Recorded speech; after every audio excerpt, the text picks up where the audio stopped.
no ya the latest of foreign ebabana won said and something no and so ebesi akọ enra and so theater du Châtelet ho and a boss Ousmane Dembele eje 2025 Ballon d'Or and so edi akọ won some no no and so eba fallout and after Lamine Yamal and so eba pass mo de kotu Ghana pay ya the more ema our sports bite adwumadi so no some more na so trauma dwen e de fa obiem ye beram ni ahye eye sere ada eye positions esikwane nyina no ye the more eba and midweek matches La Liga no matches eba kosom ana rom eba Premier League nima womo cup game EFL Cup no matches and some eba kosona Coppa Italia matches and so aba so ne and other major stories are edi ahin ewa manane ana chesano peno ye de eba biem ye beram ewo fie na ye rom so fie so astona no ye be commerce and you know no about to gas woman and your coach I fan from Pomanso and some party ways na chesene and you know and a day a club I fan Gold Stars about Nigeria Kwakomo I Kabili and some again the latest and more about Santoro Corporation for a return Ghana Gold Stars said you know and one also folk and some Dunkunum woman Shabako our Black Dreams MC and some to me and no yet more Hans and so but my own some morning no and I play live when the show but what messages and so bad yeah live our Facebook and so your Wontumi TV live in caps and all LIV block letters and I say capital letters or the baba now ya can messages and pay our show no so I'm a BM no live on YouTube and some your Wontumi TV live and a BM your live and some our TV no digital and a satellite baby ano pay ye jenam supremo say bibia fine na me adom fancy bibia bokopa na me adom bibia fine pa de achi biom ya saba na ya bompa say na me dia ho de be ma ye say de bi o de ma ye na ye de awie ti from now na kopem one de na ye ti for na na ewremu na Lamine Yamal papa no no nkomo no sesen ho say the greatest damage I'll be to me nipa da sani say yonku nipa wo ye na de a asa wo hye ne yawo ene ne ya sanka obenya kra nipa no kwana se wiase nya ne de biem osanya se bia ne brano no ntine mo kasa asa na party de sinu ana dwene de that's of them is fancy say I don't say every sere foki misira Lamine Yamal no kra no going na mo say nkwa wonya oba na osan kwoto so na make an fifth position as a Rafinha or so kasa so anya fair to boy no fancy man anya fair say I dey voting there no cra there enti ono onim say voting ono so complaining say voting na yetoma Dembele dia damage no way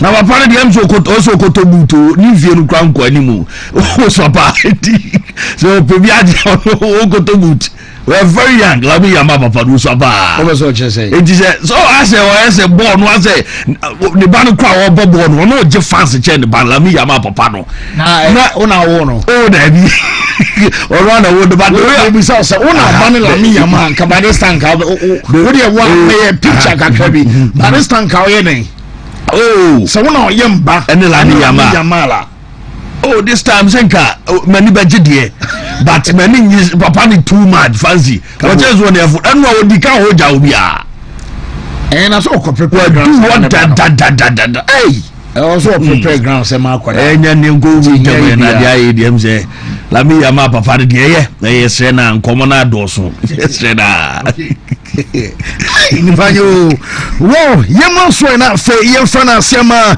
ya boafo enano pe ABC game about 10 o'clock enano pay na just 6 more minutes to hit I get 10 and pay I star 262 hash star 262 hash makacho say offer for network bi a osubiano and one so about dial star 262 hash na for also select I letters na me letters I was selecting no sabaku kroba mo award scam you know so be mo sika semno and some brona me and so be mo dia na cheso sika sema be jab brand na mom say na me nyina so bam in that order of arrangement and so dia na ne no pe wato and so adi unya no be bia we no wunya chese phone bia no phone bia chese awode wo so phone bia kitabia no wo so otimri twa bi anya afa na akwago hia e bia data na se bia bundle ansana wo so watimi atwa jam and akita and phone bia kitabia no ball star 262 hash na fe wo so wa follow prompt na wo dey twa bi 10 o'clock and pay and draw edi kan everybody so 2:30 away 5 o'clock and you and a last draw and so ay 9 o'clock and chese no and some everybody so to foundation way under the Caritas lottery platform and so and chese man here can ABC game no yere and some amount no pay so team na you be and the Pedro Isa what to ba no pay Wontumi sorry enkonuma so a they can for Jackson Herbal Mixture and some the man my control say Jackson me promise mente Jackson kano I from the year 2000 and so they bay and only a me there na Dr. Chow dawo ye draw so the so a Wontumi say draw no achapa and some me kwami wo draw no 25 years any na chese bia wo ye down with malaria fever na simple typhoid and abani Pedro so when I'm some and about Wontumi sorry enkonuma so a and one so about some me to draw be and some area bro and then I will just so pharmaceutical shop and afi herbal shop near you baby abekobiano Jackson about Mesha obanum anti kinki afi what you drive for say Jackson natural capsules and some ammo and also we bema sebian pum and more than our form or your banner for libido some what think some our from a journal Jackson natural capsules and and bedu akajinamu anabeka say what what chibramo and so jonku anafi waposo and and kaseni no penimu emum etutuni na no sadron ababua no so asietimi etukama na uyo bi akoko ena hell se bi akoko aba woni so ohunamani ana se bi amojam amadabia no woposa woni akoko police wojina ka ya bossage onu so yedi ka ba because am say woni no nkwankwa no at the signal ba no so make say na bi akoko so ena hell no nyina no wonya drive fan say Jackson co capsules and I'm conquering no what to assume on the piano after the two person at your fra 0244 723541 now just on a Jackson and Penfono and some Ankasa now back to a regulated by the Gaming Commission of Ghana back to a say Young Control say for 8 years and above, and Kwani come for a bedroom and some other mammo. Now, so all log you on, I bet me a log on and I make a say no, www.betway.com.gh and I register more Sika some job done enough. We Sika some else I can be and it's a bedroom rewards. Omedi Abama say, oh, Bete, I want here can say, I yes, sports, and so and I said, yeah, oh, Bete, and some our casino. Women your points, our points are winning. Wontumi convert at the basika as sika wo convert the abano wo betumi area trap bet open so abeyi ama baba to account no as ayesika na pori a check o hafa unya no bia ni nyina no enso aye virtual ama dawman no pay no ye de ayensam pay enso adema afa best brand publication limited ama dawma books no ye retain 5-star and as A1 to say wo tieme anano pay be afa ana bana starting suku obasa kwada no Nensanum Afa, your my early writing, Edema Cage 1 and 2, your picture reading and coloring, Edema Cage 1 and 2, Wobenya color fun and writing, and some room, and after creative art, no, a be a Hodema Bano, numeracy and electricity room, Yawania Fanasa, and Fante, Dagbani, and Santucci, and after computing, basics, 1 to 3, 1 to 4, and 1 to 6, and some Abus our best brain on my way. Now, Sabia Kodan, our junior high maybe I saw bano some addition I come and quadia but money also be JHS omo computing be the amount bano and for bano career technology and bano social studies and also religious and moral education creative art and all your basics I 7 to 9 combined and then yadema kwadano serebea one some anya to ponko so akwadano na dwum abeda obesua dia mene one some atwere atwane kama na omo ye dwum e pankrono abed la Posada Hotel at Tronoma Prefer Bus Brain Hour 0507 200 200 now best brain and some angel so Jane dental clinic not fee a couple and so Africa Krabi Emre now Jane say yen kan chow se ebia won wanya problem e wo se bia ododom ana bia kakai edu nya won na nacho ana se mo na botokro e wo se ase wo be se wo se e fita kama ne ne fa no se e teeth whiten na fei ebia be so the gold ana se silver enso egu se no so e braces ana be se the gu so ma se be a wo se be tie CCA ni nyina ensi wo be se ye lining up kama impossible to se no ni ensi hu fra ema ensan se gengemid e dia ba fufidi ena ya juma ninteno wonya problem ema side effect bia ene gengemid enso eni sawo ana se wo mo nkase sa branches adoso wo mo tamale e tissue gu one post office edi enmhwe wo chese tachiman so magazine kenten kwano so ma pe ana kuma se enso aya be projection kwena wo fa so connect area call aya bank my street in mo so building a bank I want it from a show and Jimmy Dawa or no and some juma doctor so friend I'm in komo where they are kwadane ba wo peninanka so ba na dentally ya survey problems at your number in you 0559139582 doctor and Obekasa yanko high sense na afie ni komo ne anope na de omni se home appliances se didi juma fie se dia TV na wo panase condition ana wo pay smartphone ana wo panase bia water dispenser si aye de receive awo ho reception wo ya juma mo ni nyina ye obi ho no na ne bo no from said high sense wo no prices no 5-year manufacturer defect warranty ada so item you to o ye save channel so ema me samo amo akra no mu aye wa chimota ye wala pass arafe mo ewo isle gonso mu sabe kan se ye die adwuma ho wa kuma se obekọ adum obekọ tafo na afetano so ye adwuma a chese ya bie ye showrooms no mo krofodia ana afe ho ana oboase mu nsa ebe kan 0302550000 na mo ni ya din koma emulate herbal supplement o ma daroma ye kan na afe ye kama so wo se eba na promoden eno ana me kan for the amount so promoden no ebesipi asita na afe wape ebi na wano mesoboti general well-being and afe boost immune system tishano so ema me se immunity and American for dem amagana hadi obia agiatum oyo bano afe funu and asa crowded day funu no makrani ni mfe dumie no kwa omani bia enyeye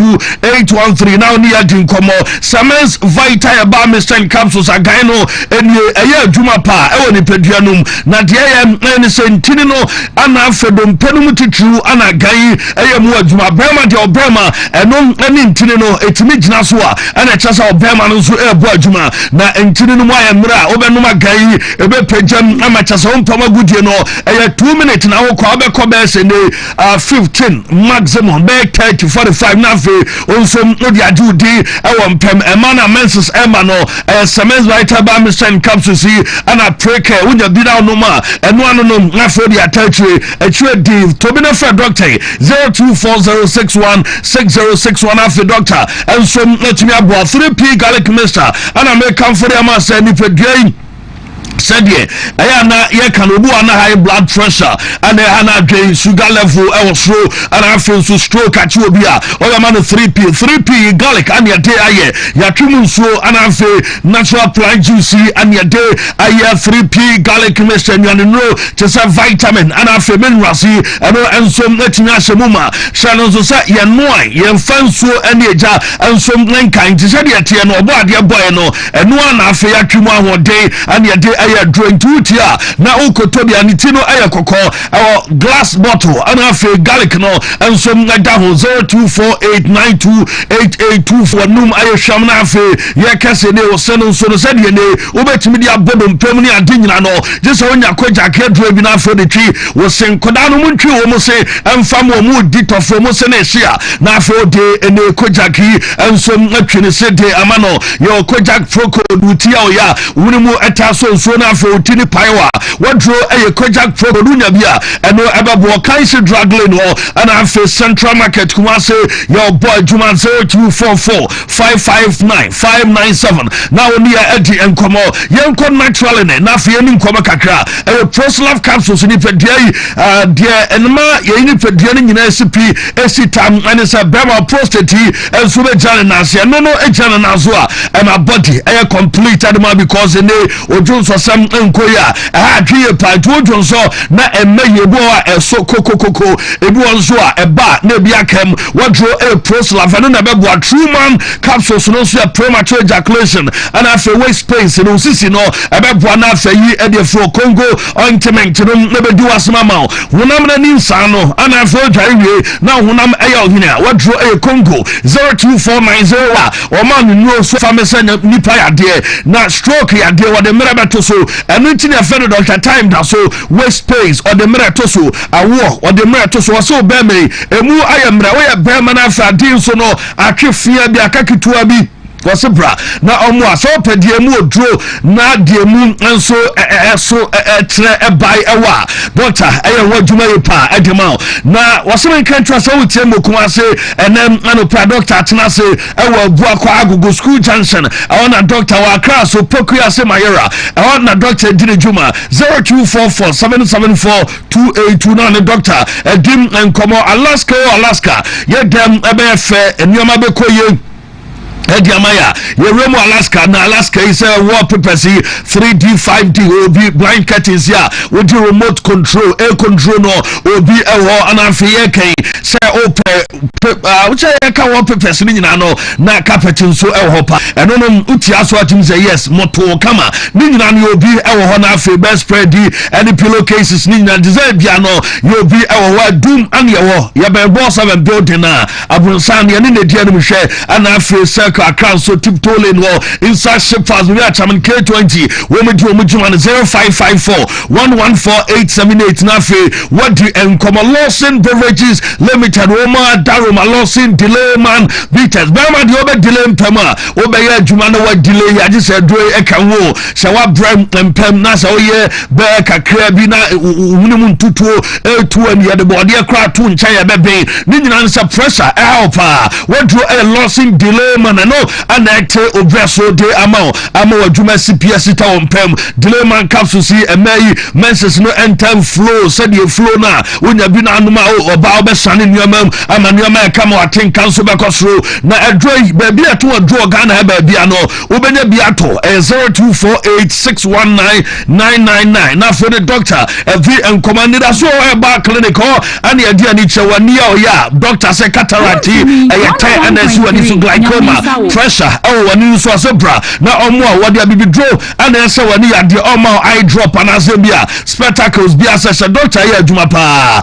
na we ya de no se malaria na wutina pile hypertension stroke ni nyina no takrade fue ase mo fama ni je port quarters ya ben ak Bishop Porter girls ana afekuma se kwada so estate park na mi aduma doctor enso set na se na no prayer e Tabora Alaji Walako Junction or ya juma 0559901234 na na doctor adin koma current stick was a drone so Mr. G and no ana benya be anom na afi wo so arese ne city drade abo adwuma ye pa na mo yade rashes and egu gono bi no wanya syphilis na watia doctor say no drade bi obom ye no ana afi obo nso ana se ode asie ni so Mr. G no ana ode enum na so man capsule si eno so no boost ba ma won pem aye mre e won pem obo nso wo ye adwuma pem pa na mo ma wo asem na aye de wadro Zaraman capsule so no man kwamwa no e wo be de hindi no e deal with diabetes and after pressure ni na be kofon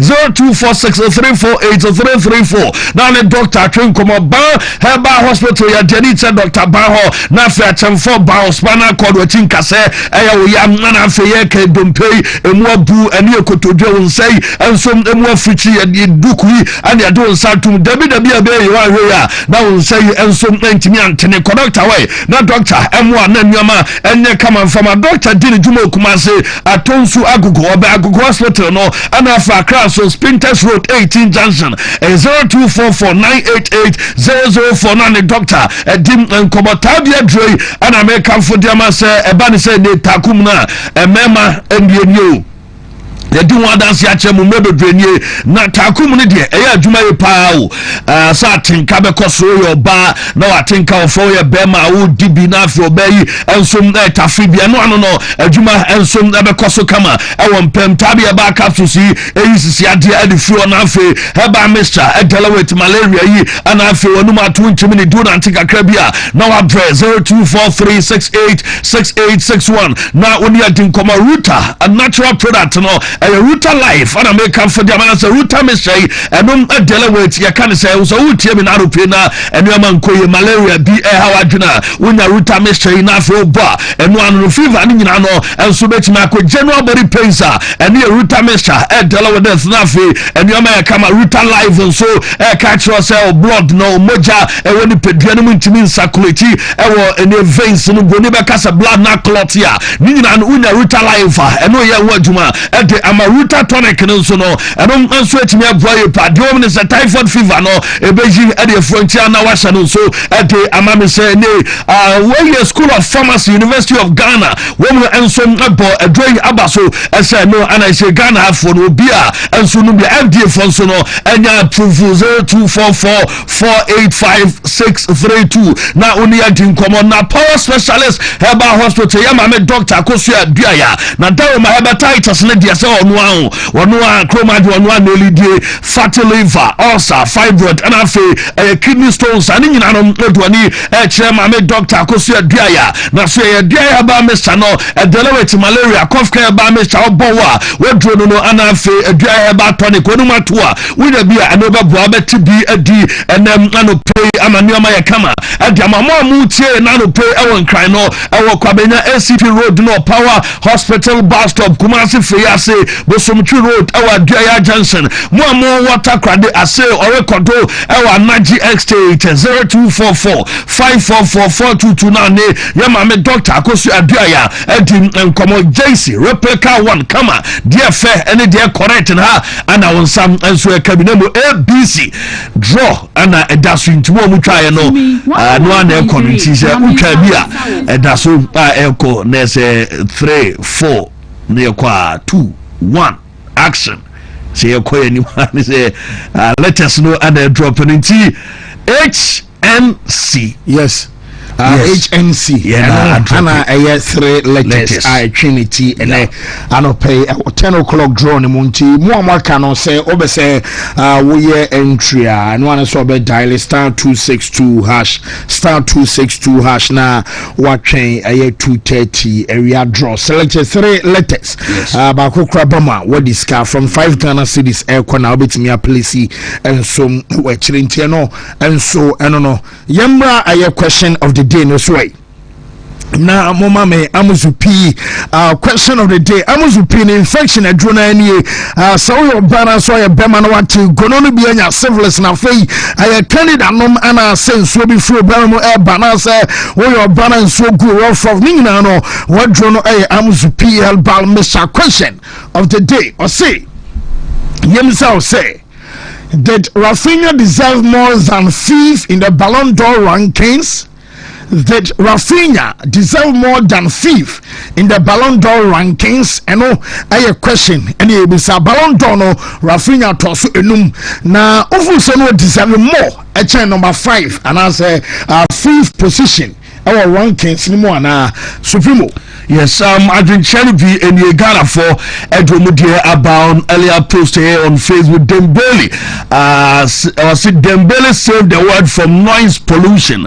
Boma Michael and Edway and so Jabakwajo Buaditi for say exactly 100% he deserve the ultimate. I know I don't know and so Ediavanese or Nukrano and we holy sinner say this is indeed no Rodri, the right person want it. I know I don't know some Ediabasi boy say yes of course and no and so a day atoso every amaya class po say he deserved the award not the 5th position cry and on so atrote amene anope e show no so na so bia on adwenche e kwaku dig that second position was the best for him, and no don so Diaba Andrews salvation akwase he even deserved the award more than Lami Yama, and on so atrote Diaba Roland Mensa as nankese odi third position, and so Abdul Karim Mohammed say he deserved better than the fifth position.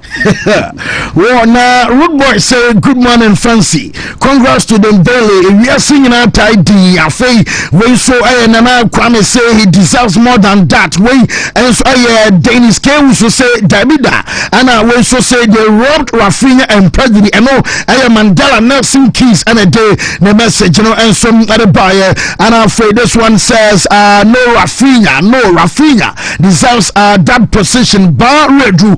And so say MC Fabian so anyhow. Now Akable say he deserves either one or two. Watching the show live from Achim say Jamaica and ho ano so no the message, you know. And so the banamum of Boyamala Basu J. I had the Roman Copra Award. He is suspected to take the third position. I know Evans Boyd and so and again and by Rafinha deserves to be in the second position after Dembele way page and so I don't know. 2 more now for young call a foreign emirate in Pompey didn't come, so take it like that. And on Philip Komina, and so I don't know, and he deserves the 5th position. I know Bochi Steven Zion King and a day in the message, you know, and so at the banana pay live on the show. Yeah, come on, I don't know, live on Facebook, live on YouTube TV, you know, digital satellite, no more Betway course. I am from our real quick and midweek matches. Yeah. Nah, first quote 23 Os Yankwe BW1 37B D4 07 23 no 17 Os NA BW1 37B DB 5A. That's a code no cry DB. Okay. 10 Os NA BW1 37B 1715 and also no and 6 Os BW1 37B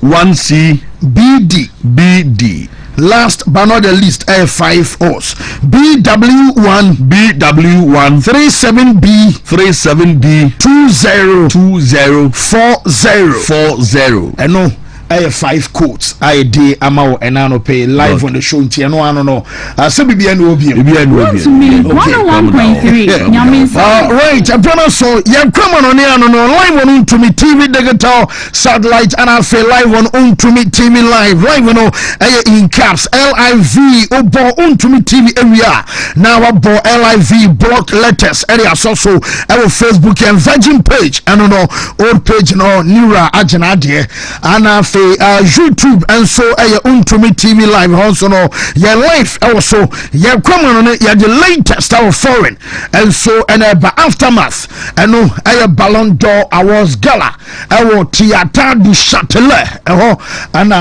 awards night so and na dear son worship young common afi your latest our foreign and so Angwa juma no you Yame wohoda Se uji dudia Obeya juma Esachre no you Yame wohoda Se uji dudia Obeya juma Ye bompaye Shamachi shwa Yehuwa Ilahenu Yehuwa Ekat We ahata et Yehuwa Elohika bika Uvika na veshika uvika miyodika tode yasach Todi Yashak. In English, in the name of Jesus. Amen. Amen. Amen.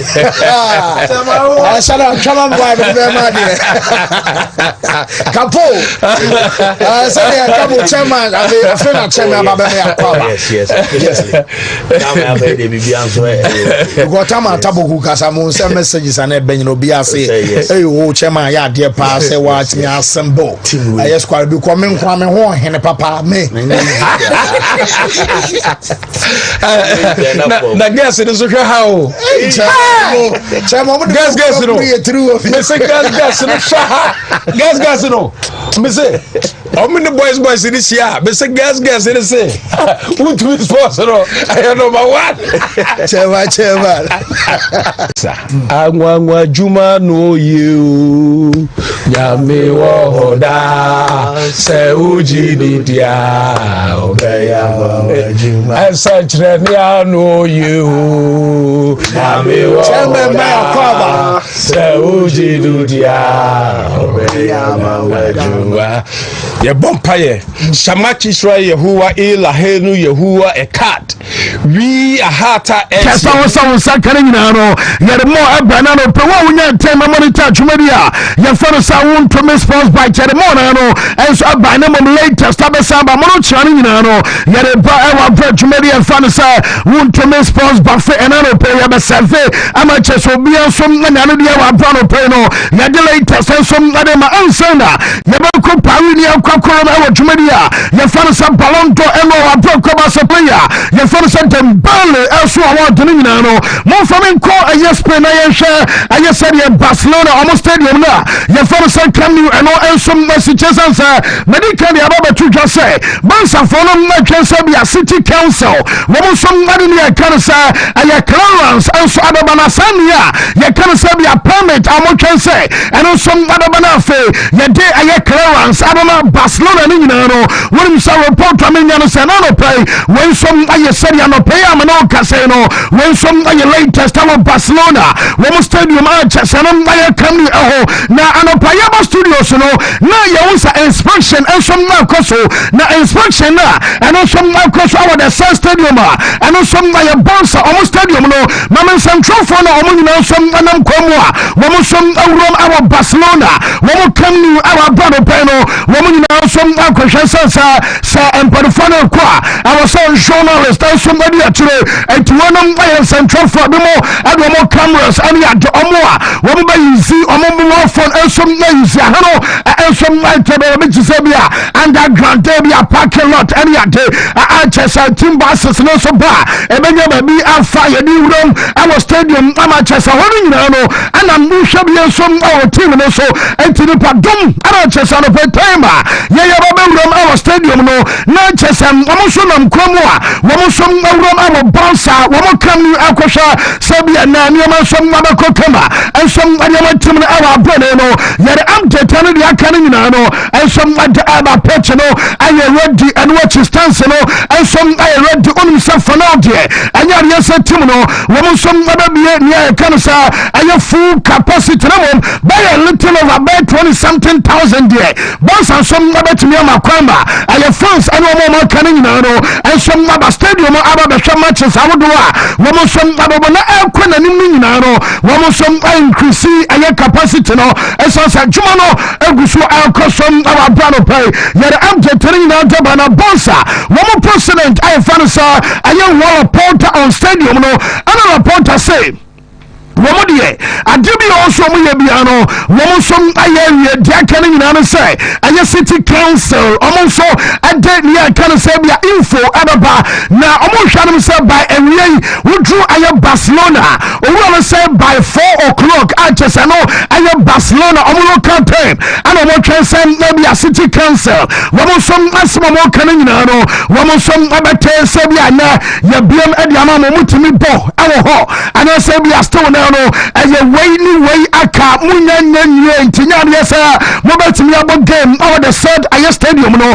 report am san kanisa who want to send amo transfer way woman some abate ayen somebody free ayen city council amo ho na o judi our deco e mo sansa enkomo no nyina no woman sporting director ye fon say deco wono ana bibia no wo dia hye sento je ayen deco di say juma deco ensom aboni nyina no ade sampa ababa amanioma ensom aye fine ade amakraba ye fon say FC Barcelona hon sem nyina no ye de atudwa anano pai ensom awo shoro serim say abranche fon say Marcus Rashford ayo bi onom also Ballon ensom arama Barcelona yerim say Barca fon wo kwen say sa kwadanum ayo ne London no na say bia Barcelona abasa player ye fon Marcus atwa som arama timnedia wo som abatu around 40 million pounds ensom ama Manchester United Barca for say Barca entria na 40 million pounds adoso na domaso mo ye say Manchester for no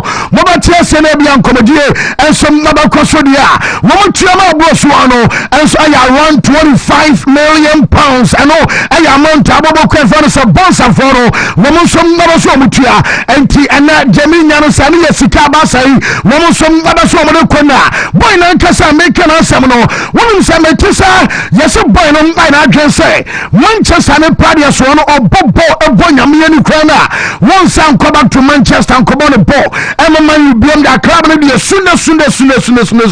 Chesa ono man you say ono Abasasha Manchester JC Party ABCB Empo say Kabasa Barcelona and Timmy and Tria asking price no Nasa Mama maintain ono Rashford Akrana when you ready so Basa come back to Manchester Akwa to us and somebody a team and no and somebody a kakra floor and somebody a banana peno I was sure us and now Yerim say Real Madrid a club Akwa woman some agina kono and Madrid our world to a Levante bueno a 7 time and a game no and some other coso woko a Estadio Ciudad de Valencia and some other Valencia ho and a bobo Vanessa Real Madrid one and some Levante for game no and some other coso Rafi a Sidro Diaz de Mera one and Perifono woman some other game and some other mano na Jamina Sana Dream many janam others were changes dintia manager Faris Alonso ever say one some rotation and sa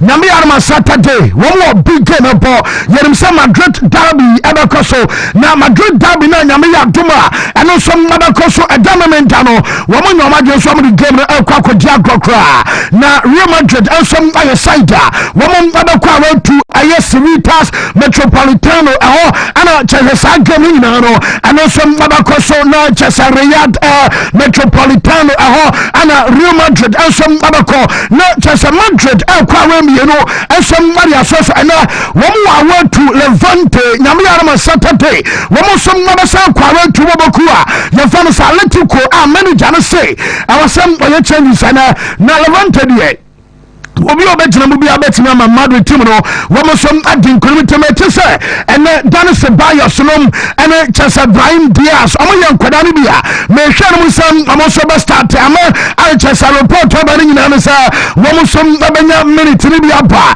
and aye game and so abekoso ana eda Militao say wouldn't so do Madrid and come here say Den Hayes and there wo ko fa ne banana ya no yes sawo ka wo mo dada wo defenders our Madrid as I say some form pa I want to mean drop no amani ya and I Militao and Militao no say who benchina enye no mom say Madrid derby I want money Tana G so Kabasa be almost started now say be a Militao our bencher and manom and no one say manager no I so rotate and Militao and you be a report to me no say we betin arrest ama Raul Asensio and some other J and position and Nana Tree and some Levante and watch Jude Ballon Abba. Now good news and say and a Jude game against Levante no but is a Jude Ballon ebenya 1 minute apple actually the last 10 minutes na one some boy no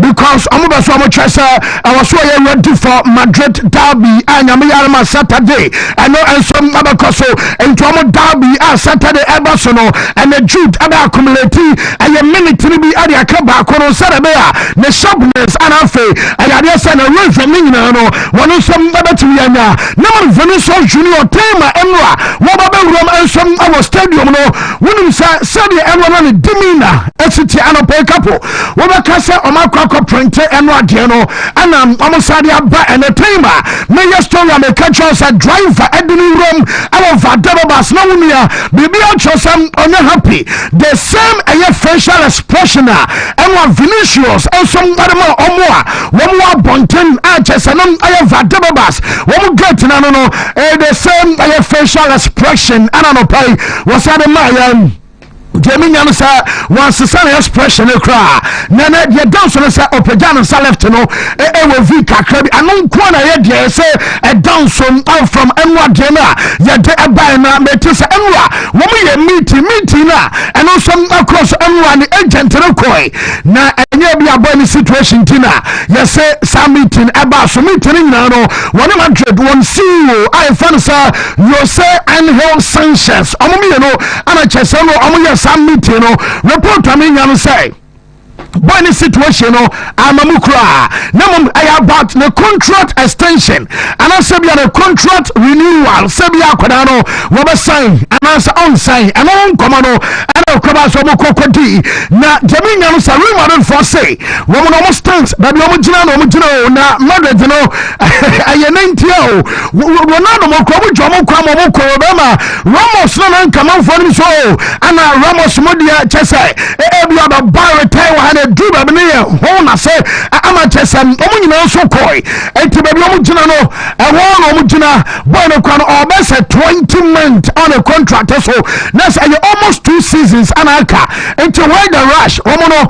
sikana omaye so de be ma akoda na enwa ana omode be ma player ye fan Vinicius omo fabin ka hona en fabin ka ho china ana remare for so say wo mo hwa kom amo mutim popo enye de bi akoda na be na be ma womo ba prene bia sika bia ni kwanso mutua womo som ade ma akoda ni tinai sa bani full say won sign new contract na dia womo so anfa sign womo betia ma ono akoda we ensom akọ for free ene o contract na no be for free kwana omo fa o kra but womo kan ni na sa wo awosan ka bia ban na ba bia attention ewo kwema na ba fa so a wo betia reclaiming opposition na bia ba san cement oppositioners a starter Ediama Madrid and then Uni Rodrigo and a chapel. I wanted a young number of young Sika Seminum Amara for a messenger. One some Adama agent and also Anon Timmy and Samano and I get by another pay and some our shoulders our business and some Minano Yaritu Gansam Ajama and I own some Yadaba Fay young call a Premier League Manana tree. One some our cup games Archesano and some other Cosnama Newcastle on Akodana, your friend Juan Wisa. What do you say? Juan Wisa Abai. Nana man for say ana suru sane from Wisa so shower. Omo say Juan Wisa matches suru sane from Wisa. Juan Wisa wa posegu. Wo ma bi anum akwori ni bon papa. Na Juan Wisa bai on shadow mo game na. Na wonya ntoro because we pro. Ba report to me nyana no person say coach na. Your friend Eddie Howe abaye press conference. Na kumari janom I say you want to just say akoda no all require surgery. Anya dey say bia operation bia and some other Kosomom, one man near can say conservative a treatment. I'm a Kodano, one of some other confer and no an idea on Yama or say, one more share Yamaya Duma the next international break. I know at the month of October, a international break now. Yes, I have a World Cup qualifying matches in the year. After international break, one first game, one let me say, I game the Juan Wisa and no, I Newcastle against Brighton and Hove Albion and all. ɛyɛ game a manager no ɛnso ɛyɛnom saa akwadaa no ɛbɛtumi abɔ saa game a ɛno nso abɛkɔ so wokae ɛyɛ sporting director yɛfɛ no Monchi yɛ adwuma ama nsɛbe yɛ asan na wɔbɛduru Aston Villa mene wo kasa yi yɛsɛ meeting ɛɛkɔ so ma no ɔwerɛfa no sa Monchi na Aston Villa pani no wɔn di nkɔmɔ sɛ wɔn bɛ terminate ɛyɛ contract no ɛnɛ yɛ because yɛde nnua sie sɛmsɛ bi akɔkyi wɔka ne ho bi Unai Emery nso ano no ebi afare bra wɔntumi amfa no ama no yɛade ama manager no adwante report a menya no ɛno so ɔwura mfa no sɛ Monchi ɛbɛgya Aston Villa adwuma no nso atoɔ ɔntoa so biom as ɛyɛ sporting director wɔbɛkɔ ɛno ɛyɛ kakra fi ɔma so ɔyɛ nso mmade ɛba na Premier League baabi a yɛbɔ duro yɛbɔ bɛyɛ sɛ ɛno kɔ bɛyɛ sɛ 5 matches and yet no wouldn't say Liverpool for them obi amna dikai obi ayare but Gemini no pensa Manchester United couple and you be a Manchester for I was san komoda anomodano Liverpool 100% record 15 out of 15 man you almost starting on report coming and say Manchester will share a listener dasuna metisa and they woman and the most short Serbia matches I have walk at about short to do after 5 matches our Premier League anymore and Manchester United and a banner near Canada expected goals Manchester and Nikita the highest expected goals and some no woman that performing on SG Sanke Bianca expected goals no woman to mean she goes in enu sala volunteer SG one on anka dikai Kabianca bana bad 10 goals alcohol best 11 goals I was saying Kamanu Ashe but a new ho and a total short a Manchester for Bono and your Makumako 81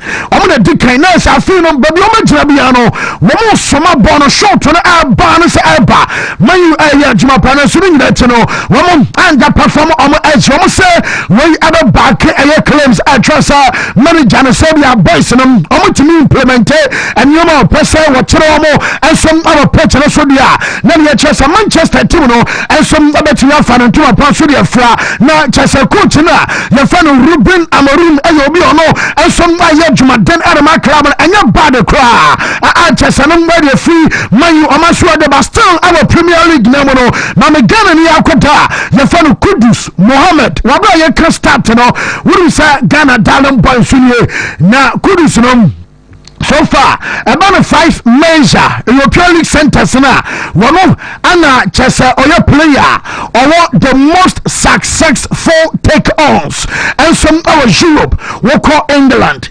Germany, Italy, Spain, France will be a successful take-ons. Take-on the waiting eye. No one say they are the one that fell upon and on any other Kudus and a decay. Whichever be a 19 and a player. Your fellow Kudus Mohammed, you know, and some other country. Nessa on a fat bad down not just a rose in it system near Debbie. Naman Yoma Jagwai Pikaya Basana Kudus are so come and some ama a year to the atmosphere. Our Vano Peno. One of some Ashata a year near Canada 5 major anymore yet update and the Akarina and some Adema only say Arsenal Omakodana Yafano Noni Maduake Oko Pry Nano game mobile against I am Man City Kotoge na Kotogena Abam Amachas Asaf and Wakradie now Wamusuro and Ano Peno report coming and say Bynum on us and require surgery Debbie Wabama doctors Havana said also Musishana one of physios across Aya Jumadinamo Metisa Noni Maduake and some other 2 months and I have assuming you know on to me more ball I just and I buy no coat okay now good news and say one safa near cancer anterior cruciate ligament and asample damage when not pay our AC on the moon and tell Munya now so no one could a problem and some about 2 months you know but as many as matches Emma Kumako 11 and a player fans a Maduake and some other message our bra one to be more and Fama Club. You found the Gunners, our brother, on something now. You tell for our shows and watch it. My man Phantom, Liverpool team, now, coach also say.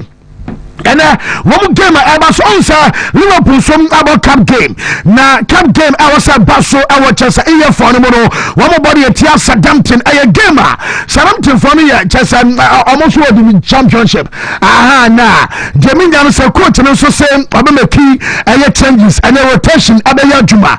Now rotation Juma manager Nankasa confirm as a Sunday.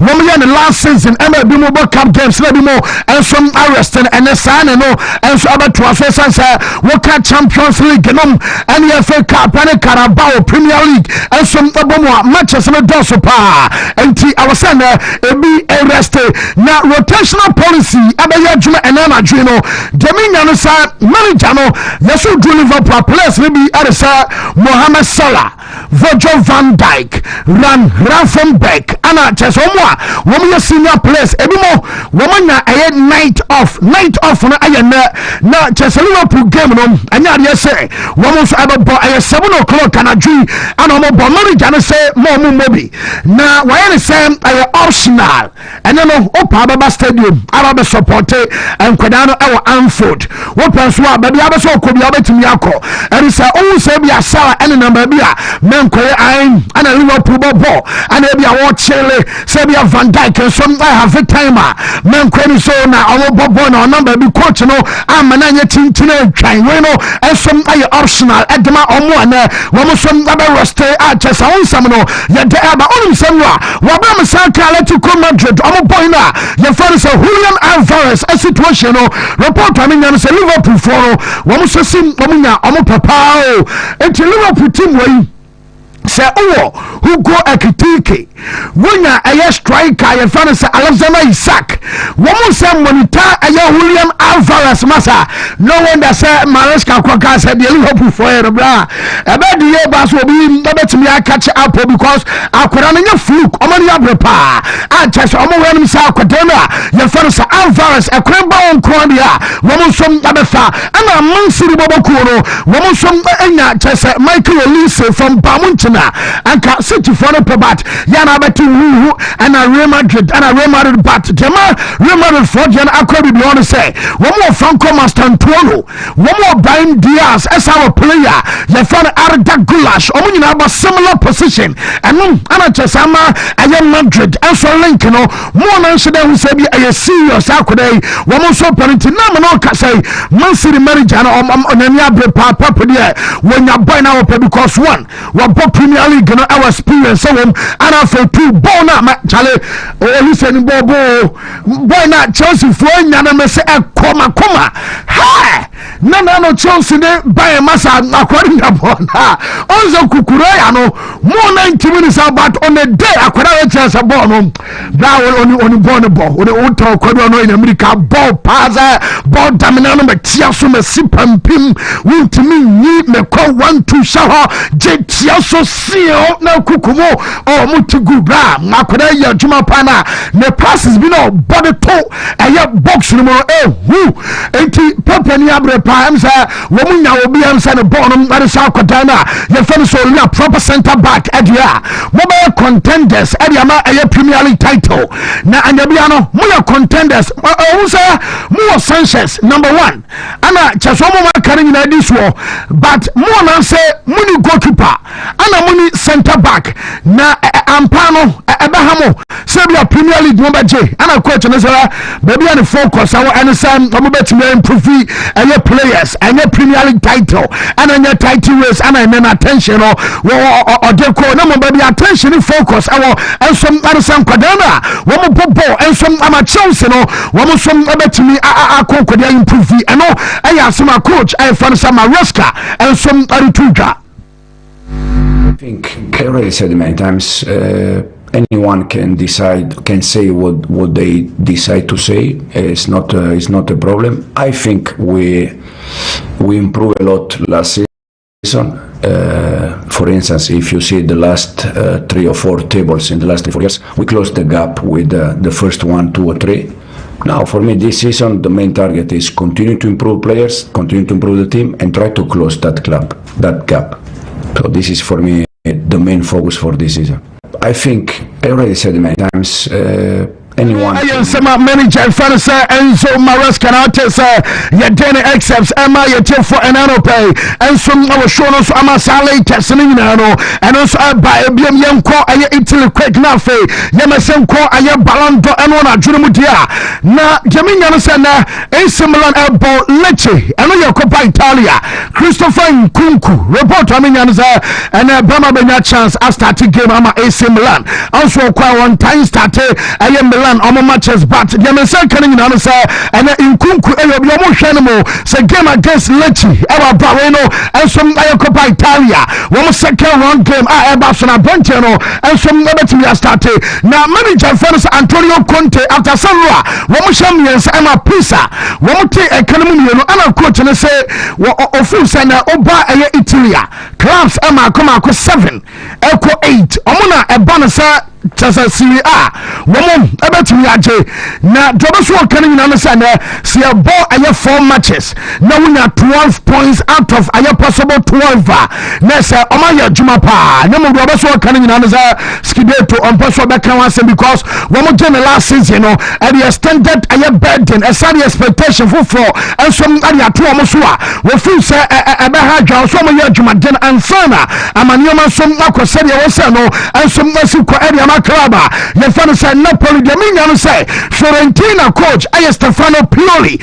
When you say almost starting and Nkoye cry, Metisa Pioli no woman on the Pamano because out of 12, 2 points. Hey, now almost say on the Bakobo, and your derby against Pisa. Nyame 5 days time. One monitor said as I game Ebesiako. One our conference league and so ball. Now matches we no I ultimatum at my coach no and question the also sikwa. One some other pamo openino ama chesano I kakre fluo and some other aba onum sa one about derby Emma Roma team no and some unique game report to Amensa Kanasa Mame Nuno Tavares last season Bobo Pao Emma Chesala season for so and our Premier League clubs maybe SM Park at the number back ama chesana no be about this is and some Nkoye ama Jeminya say coach your friend Mauricio Sarri and make early substitution Bonnie Freeman sana or Bonnie and Mamo Crutches with stadium crowd coffee now Jamaican Council one teammate one more bomb Adama Lazio and a normal company Bonnie here what do go you know Bobon want to wasi Chawata Masa and Yakra and a man coach and lady Frimo Jamaican Council captain one of some account Chess or some Kabia one of some Kabia Matthias Akan our captain yes one can dear musa young bench bana matches so call from fu am yes so call locker room dressing room just kasado sabu bobo and yet was him before ba say we share ya come as you from just fu what to call coffee the American can say MC Sume obelizi the position our club your fan Lazio our brano peno ya am te tane dia kan nyina and some ama ya for anano pay I was showing us Inter Milan one sporting director Fanasa Piero Osilio Abasa Nanka Al Omudiscapa Eduru baby no mama chesora mitibom wo wudi onya sa onko discano and asem ontra Inter Milan and na me no ka say no yesora ne so be stay Inter onko ba bia chesano aye kakre free and some na deba fei yenko aye Ballon d'Or and one ajo Ballon d'Or aba surun sa make asem oko Spainer Woman shall say, say, Duma, the next edition, Ballon d'Or, between Lamine Yamal and Kylian Mbappe, woman, and Omobapre, Serenra, will be on San Dembele, and Lamine Yamal, report on can say Spain, yes, woman shall say, this time, Duma, next season, Lamine Yamal, and we'll reference Mbappe, Omomino, and some other pre. Now, one reporter from us a delegation, Laporta say enwa omo talata point na say akom duomo pa omo twen no wo say Yamal akwara ketwa no place order ema chese Belga also boy no so we France come o kakran jam say we place order ema Belga e bai na delegation obiye nya bi di a chese enye Belga bi akeka opene no say na de pa na wo ba akora na ba so say wo no akwada no ne mpanfo akora na no na wo bi asu kom na akwada ne mom enso atu no bottom e yato aye beggar ediama chesobia no shoke no omo da kwada asese enra wonum ana sewi Barcelona womu som team no meka nano pense ababawa ye fan Aitana Bonmati wono aye hat-trick emano Ballon d'Or no wajana mi yansan som bari asoso na yentie Aitana Bonmati awa bra enra womu di award emano ukoshia girls na no mo kasa beka se bi omo ntebrofu wobeka no krom kasa na de open atem ne hwe woyɛ so okrom ana Kate Scott eso dabi nyabetre na what did you toss me and sanya bia ne feeling no enso ati se yinchi kakra no atema wojina simpie stage no so a na claiming the Ballon d'Or for the third time in a row. Before you go, obviously congratulations. It's an incredible achievement. 3 Ballon d'Or in a row. The only other players, everybody, that have done that are Lionel Messi and Michel Platini. So how does it feel for you to be in such an elite group? It's incredible, this feeling. I never thought when I was a kid that I can achieve that, because when I was a kid, I didn't think that women's football can exist, no? I always say that I have idols like Iniesta and Xavi, because when I was a kid, I only saw them on the TV. So it's incredible to be here, to make history, but all of these trophies, as Luis Enrique said, are because of the collective work. And this year we had a difficult year because we won some trophies with the club, but we also lost ones against amazing footballers. But it was an incredible year also. Thank you. Okay. Yes. Yes, I know Barcelona and Mano de Waje Ballon d'Or twice 3 times in a row. And I'll test Aitana Bonmati. Yadena accepts and the Casulino and so I demand Chessa Yadias Massimo Mesano Malay. Wabano Saba be a room into that category. Yada Amte telling that but only some time of Barcelona. One delegation but draw more calling Nana. One more round a Dibasa delegation at Midiano.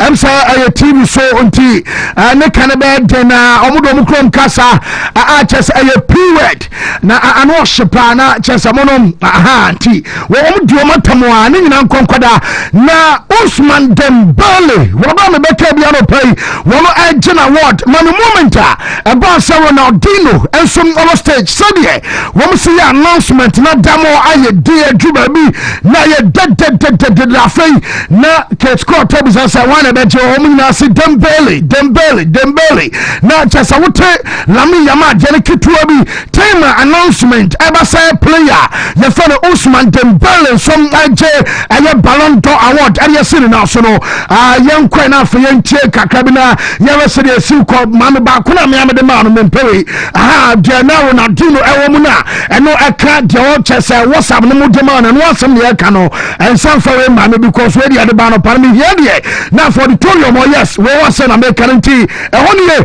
wo de yentini ahwe kakra bi sere na atmosphere ensom asitia ewo aya theater du Châtelet. Elite of world football. Yes, it certainly is. And of course, you all know that means that there are 2 players left. Ladies and gentlemen, the contenders for the 2025 Ballon d'Or are Ousmane Dembele and Lamine Yamal.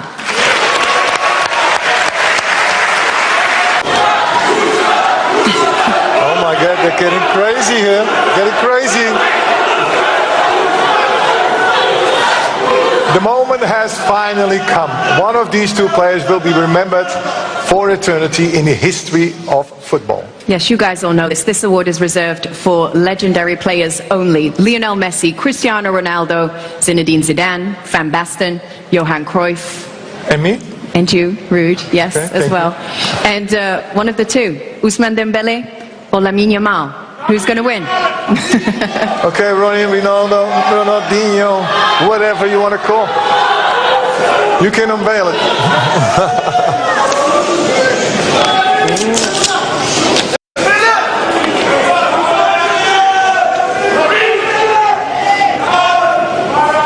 no now tesa yede kakra so amant we no ano one way out to try you make as your class near to about kwabina one vote na chesa masa school go to me jai anything ma chesa lami yama papa be cast we no the greatest damage chesa omoye jama nipa dasani nyese bia ne ban ya kwada ne tire ma ne kenwa wo mo ye de ni na ne ultras ebi mu nya kwan enso abamu ewa bra supporters onware krom DJ Snake enso adie wo mu nyina na chesa mo so ade supporter ma wo mo teshia ai fa say ya ma me na bakono aha chesa Dembele ma me enso anu no na ma me no wa papa ma me ye fa no Fatimata Dembele enwa ma me no wo mu nyina tini so na Fatimata Dembele ma me ne sem ye ma tu gasa wo ma bro na obeso okate aye long story short akoda ne so ni na no wo mu di Barcelona e won komo say ne die so no so obobo e dia ma Barca fei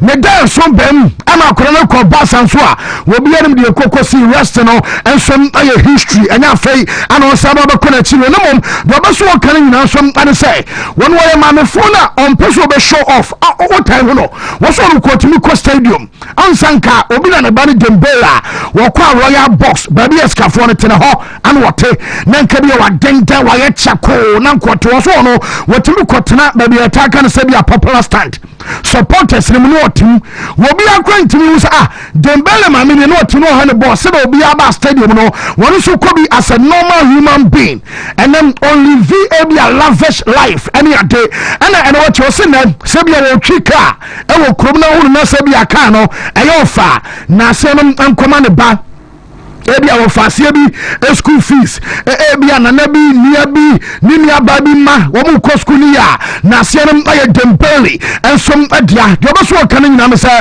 life nenye easy emo ma na enam akoda no so ana cheso ma ba bonyina no ensom asesa ma me fa no say aye Fatimata Dembele wonom ade de san somebody atudwa no pay make us Dembele say baby awo su ade free ya pa no ensom aye Leo Messi na abone pampa Messi take you to Instagram which you say Leo Messi krani age e dia ma Dembele pa na Leo Messi some say amazing us na omano congrats e wa brand e obaso kan nyina no say na ni age e dia ma e ya akoda na ye fere Dembele ana Leo e so say what you deserve this and no ana cheso we fere say Leo Messi and some other so e wa brand omo nyina so bo akoda na abaso na enim say Real Madrid enwa oma se di kan ba tu kana na so onwari kromfo obenya aya Mbappe Aurelien Chouameni ana Eduardo Camavinga womu yensan ade abasopo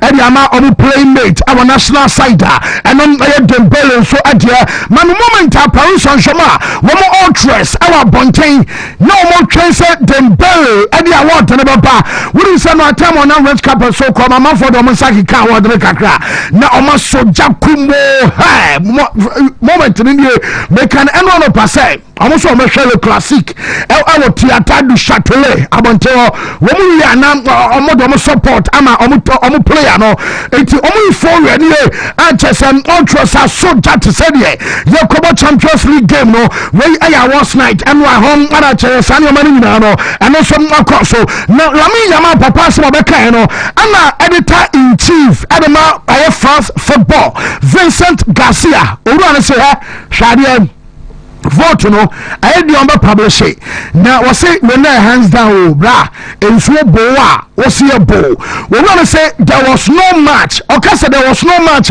you say bia Lami Yama nya vote we be crowd bend them or say Dembele chimu a chese gap a Dembele and some other Lami Yama no untimi nya wo hwe emenye ye chese boy no aye clear and what you are indisputable say ono and we say Ballon d'Or and one adro now J Dembele also aje ama Lami Yama agent Jorge Mendes also say Lami Yama beje Ballon d'Or pi e de sin na so enwan kwa ma wi ase ma na wi ye a chese me hu selu na no ye je ema ye tefo also awo shoro so Romeo Lavia was already the nyoma question na inspiration and offer ma Romeo Lavia post also our Instagram and one adjo e ba say Dembele agent say and yes atu Dembele ebetimi ato no eye Romeo Lavia ni nyina me say Dembele Barcelona dabia no pra wo pra sa me dru baby kwa na chese wheelchair ana Dembele etim ana wabaje Ballon d'Or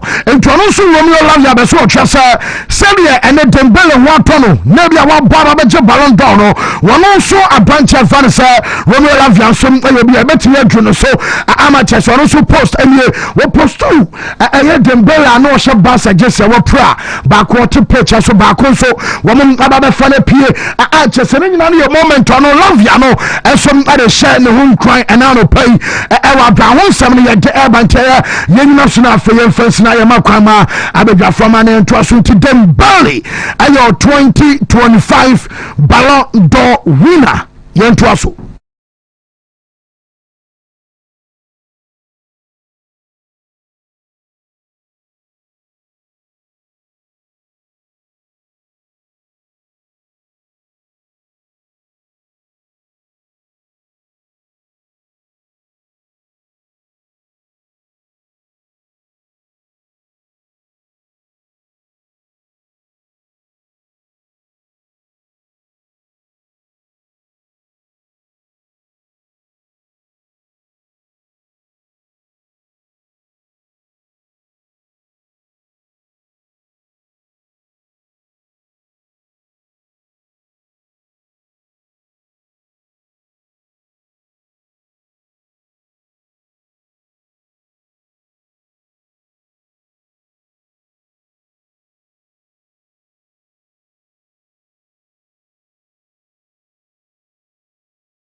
na bibia ekudie. Good morning. Good morning. Na me ho ye.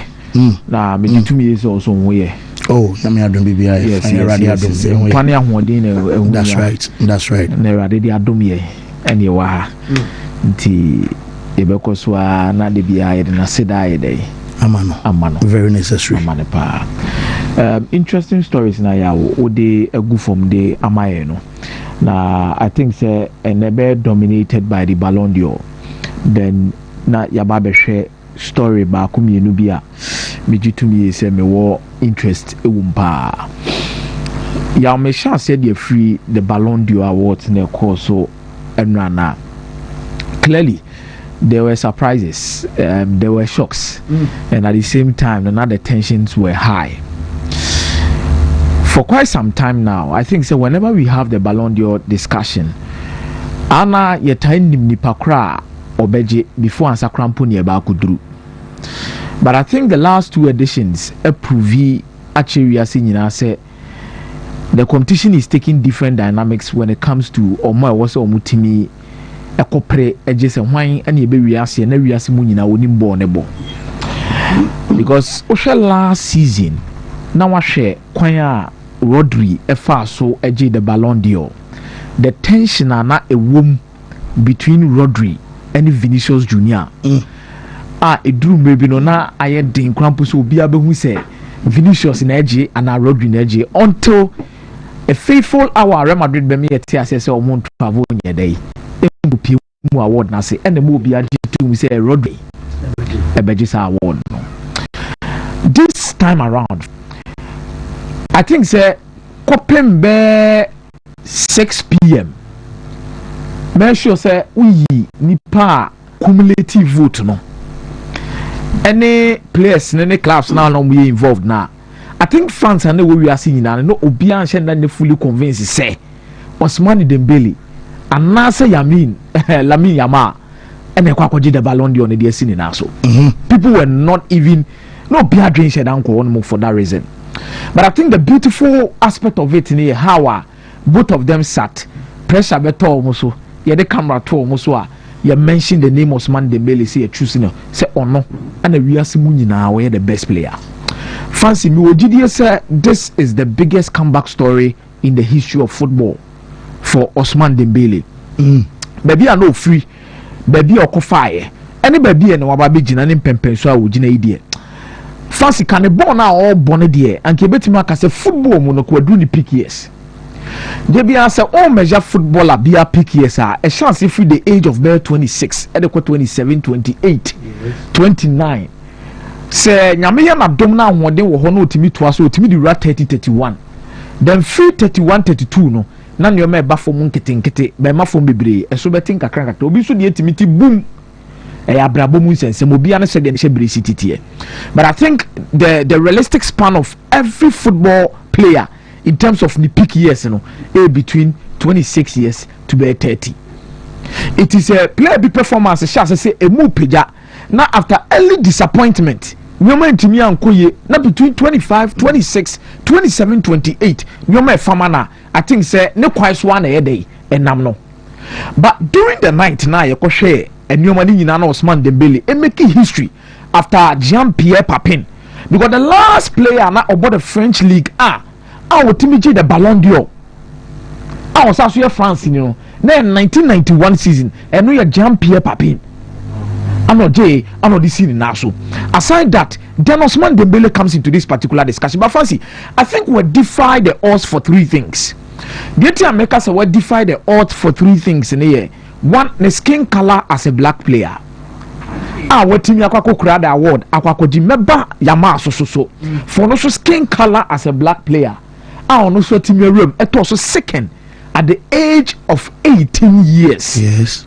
Now what defines our odds because in recent years say ye de ani na ye bu nkompa akoyechi akwako hwe players almost skin color ye black timi aso Ballon d'Or ni mu a it will take us as far as back as 1995 ye konya George Oponwia obeje the Ballon d'Or edisi ni naso as an African player no see akandema AC Milan osaso free Liberia oyo no need ni free honoma from 96 97 98 99 eba besim pempenso na yaba beduru no si enya obi white skin color European therefore for ya na South American for ya no ma be dominate no ma joma de esi omo naso. So you look at Eusebio in 65. So I'm talking about 1995 for the day ban. On the first, no match him. Say Ballon d'Or is strictly for Europeans. But free bear 1998 or 95, about 96, one ban. I don't be able to say kakra obi abeti be involved. Obi be involved no. George Oponwia still remains the only black player to have won the Ballon d'Or. Yes. Now Ousmane Dembele comes into this discussion as the second best player to have won the Ballon d'Or. What defies our Arsenal? Mike, they are tossing me. Me years a fancy. Adibia na tare French football who be no ani edi hunko bi and ne wadane shebrenani. He has been the ultimate game changer for France football, especially for their league. Because in command here din nyina when was the last time a Ballon d'Or winner from the German Bundesliga? When was the last time a Ballon d'Or winner from the Italian Serie A? Maybe we can have an argument for Robert Lewandowski at some point in time. And in your more quiet FC Bayern, the number of goals or say, and no more crown almost had to create the Gerd Müller Award. Emma Lewandowski Beji. But for the Italian Serie A, tactically it is one of the best leagues in Arsenal. Fancy a Ballon d'Or who production I had in the Amomo. It is because now the ultimate competition in the world, which is the Champions League, I'm talking about club competition in the world, which is the UEFA Champions League, the Italians are failing to dominate. And the France for now be saying wababeje. Oman Jenny Pro, almost had the treble. They be a make a treble, Geno. Your funny say you be at that form. But it is one particular thing now. Emma Demusunko, Emma achievement to be a when you biano, a Demusunko.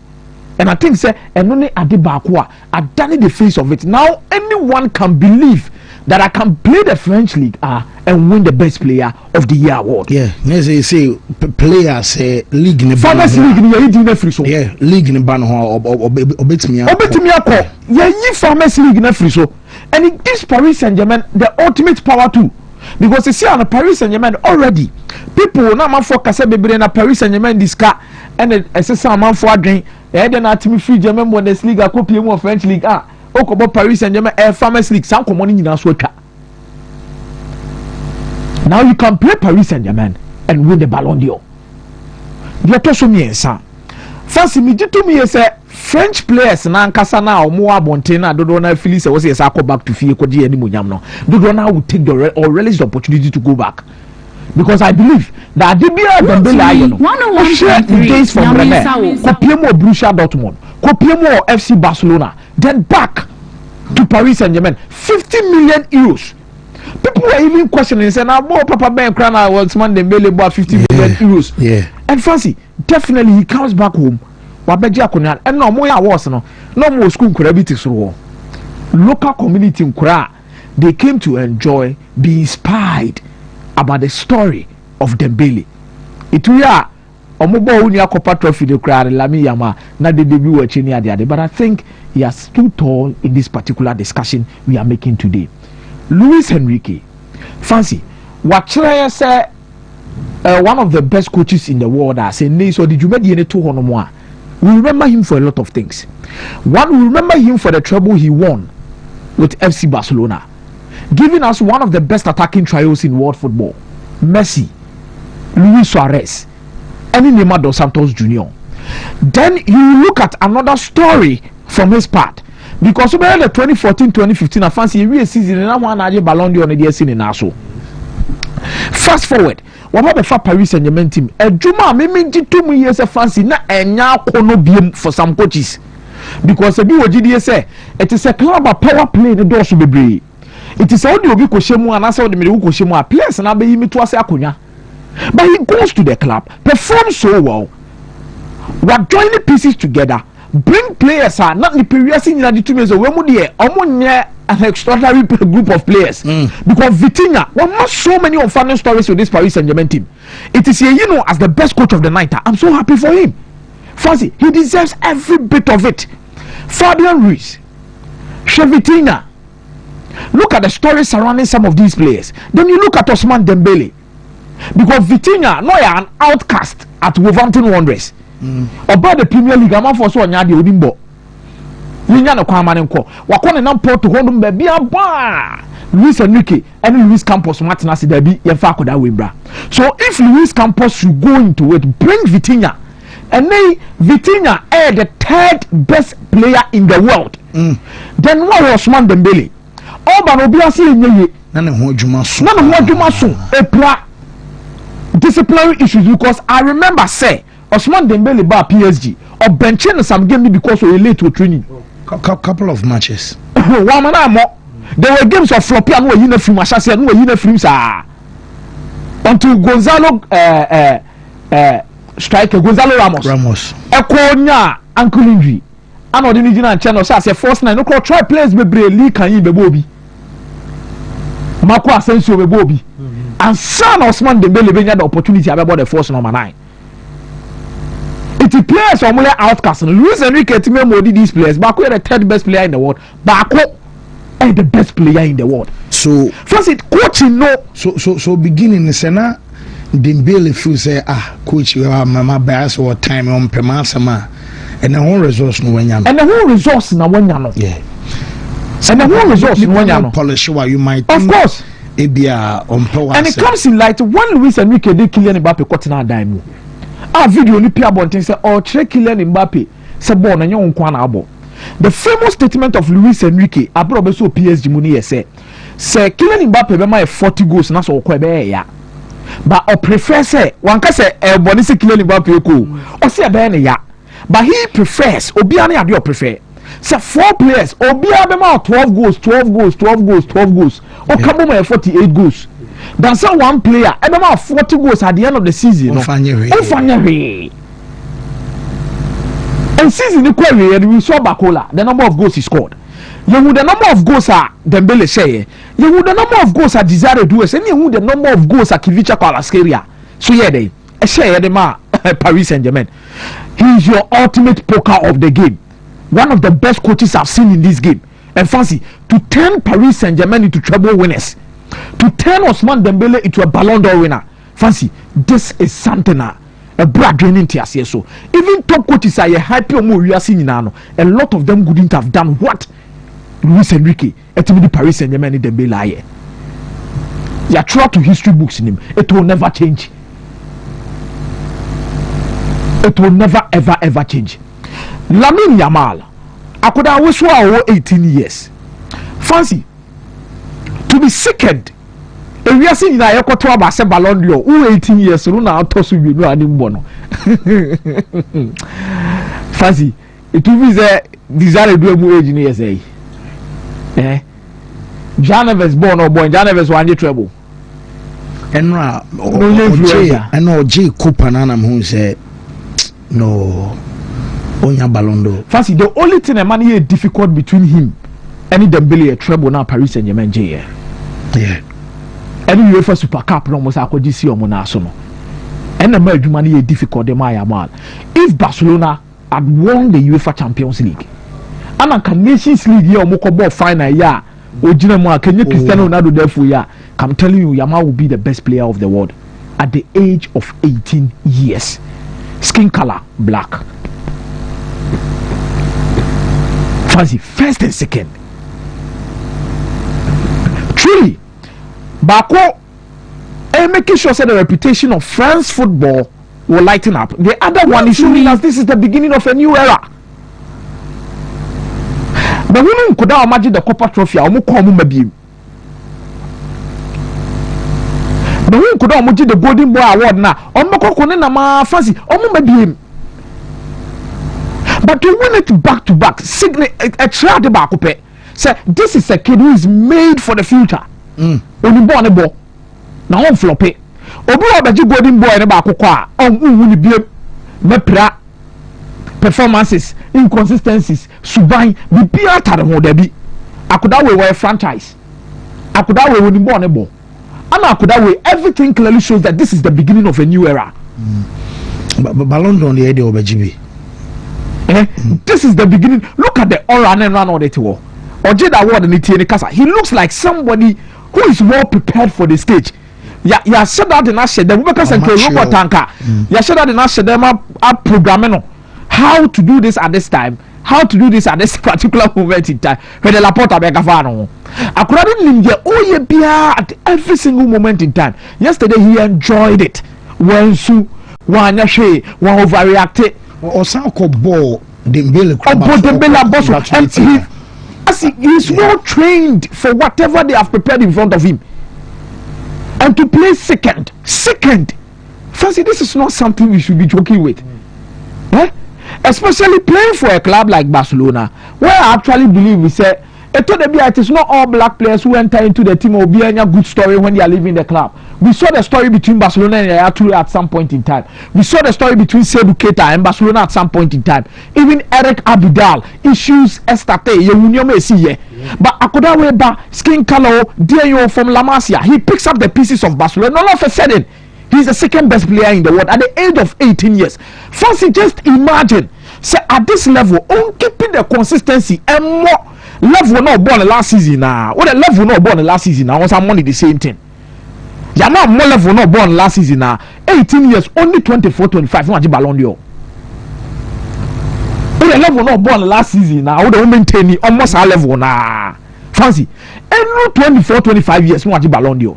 The new argument Peter the Bao the year story here say Spain for honestly there is going to be an interesting battle between Kylian Mbappe and Lamine Yamal. It is true. No correct. Because Kylian Mbappe also 7th. There are issues I will raise it about, especially with your question of the day. Say they ain't Rafinha also fit. Fancy, maybe her Rafinha numbers now. Because I'm Rafinha the room top 3.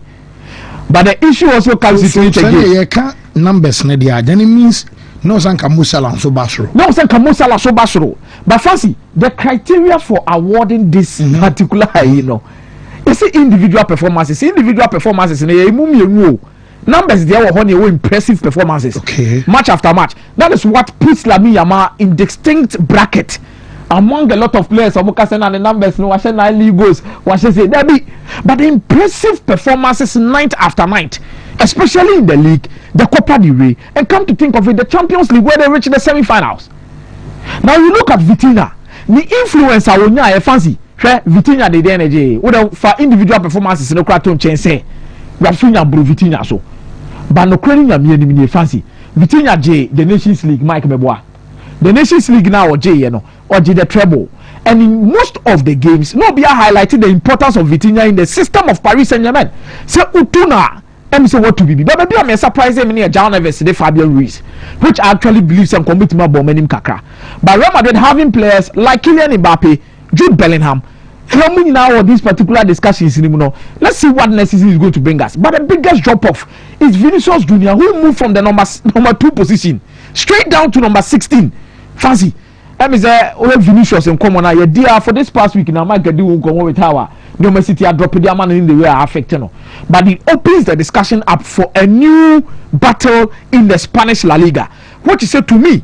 E ya de ba ko atem ma Spanish La Liga ni dem soronko because o mama ela na Messi ni Ronaldo. E gina mo agina ne na so atamwa ma ya saba benya Karim Benzema ni Lewandowski. Eno so gina mo ma sisi na twem ye se benya ya ma na Kylian Mbappe. And the league ni ko different level when it comes to how a man for the city the league nechi. And then Kylian Mbappe goes na washa ase hye na na wo ye no ono so boaboa no ho but fancy another day for another discussion we'll come and look at how Real Madrid team no it will go on to affect it. But another big winner of the night and I say Kalafi e didi atema papa we ndio power ni wiase oba ye no me hu bi da ana mo di 2-2 akoto Neymar ana mo ko fa Neymar ba e na mo to league no ana mama league na Farmers League. Even coaches in mpanyinfo other teams ano omo European Football Union meetings ano mo di na tem say okan wo bi na UEFA hyehyɛ wo bɛka ya Super League ni issue ba ye nipa ba ko Florentino Perez ne Laporta ne ko epa ewe omo say the year of UEFA ana kata for this cabo ana kata for say football ana enkomo bebre Okofa stars the buy. I think the biggest unveiling I've ever seen in world football. Omo unveiling Messi. Omo unveiling Sergio Ramos. Omo unveiling Donnarumma. Replace omo unveiling Jorginho Wijnaldum. Omo unveiling some place when you na that season obi asikai Mbappe Neymar Messi ebeje treble. No, it did not happen. Then he goes back, appoints Luis Campos, appoints Luis Enrique. Side with them say mona team no mo betimi aye mo nkoye obi a ose mo pamu ni bia mo nya den Kylian Mbappe so obeko ono na ye meeting atena say bibia nkomo na ntimi awie ose obeko then you can go. He supports the new regime, bringing players a was omoba the following football Messi football it will always find a way to pay you back. Some season now want to win the Champions League now adebia masa ye bia nso no waba be because myself from the Champions League. No, the Champions League is your mumpa. And a Ballon d'Or. And I don't know what I know until PSG nim keke. Fancy what the French football nim. Now the investment of Qatar into French football has not gone waste. Now French football and a Ballon d'Or winner. French football and a treble. First man ke teams on the treble Germany meboa. Nations, Spain, Italy, England. And France have become as the first at some point in time for Netherlands. So you look at the trend of whatever he has restored to French football. It's not only about investment of the field. Because Paris could not effect. And why I cannot. I want to do more but what the be in terms of football achievement. Enzo Maresca Nyan Trona Wochano, or contenders. Ultimately, my country say, now world champion there. I first you now a world champion. I become just on your contender. Such stories need a JTO. To me. Obey pressure finish so. That is the reason why I sat here and I told you say South Trophy now or J and you're good for Chelsea because one, I left you to a different level. But number two, on one casano expectation moves different level. How to cross that barrier is very important. Sure. Officer Club World Cup next season as well. A Premier League by force. But say there are certain trophies you win it as soon as you so but it's Osman Dembele say oh. When you have Ballon d'Or, no expectation you could different eye. Yeah, Mate, Mesa me that say. My member Mike, Mike and Chuaso. Mike, fancy, Mesa me that say. Nyankopon shira ye nyina. Wontumi. Na obia team engina senior. You better describe it as a contender even when there are issues. Obia Nyankopon peja obia team. Ni intimate team hon komo ye. Ni yankas we so you or a contender. Sharak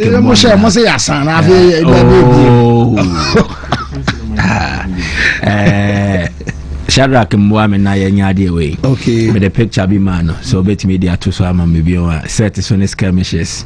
Yeah. A jet knitting in the camera. Ye be. I can't so bet knitting ye CC. Near the you must work out. But Shadrach boy, I bet me the picture not to so am a special birthday we share Kodiama Openi on the assistant headmaster domestic for Ghana Muslim Mission SHS. You can Gamish. Okay. Yeah. Openi Tremantin Abdallah Buensi. And then Awuda.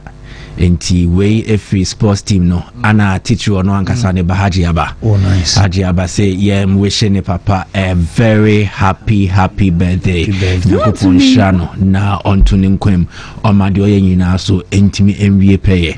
Na he's a fine man and then he's also birthed a fine gentleman. Inti papa ne bani na they are excellent human beings. Inti on this special day na was say ye wish a year openi Abdallah Chemantin Buensi, assistant headmaster domestic for Ghana Muslims missing SHS. Ye wish no happy birthday Nyankopon Shano. Fancy to the conversation.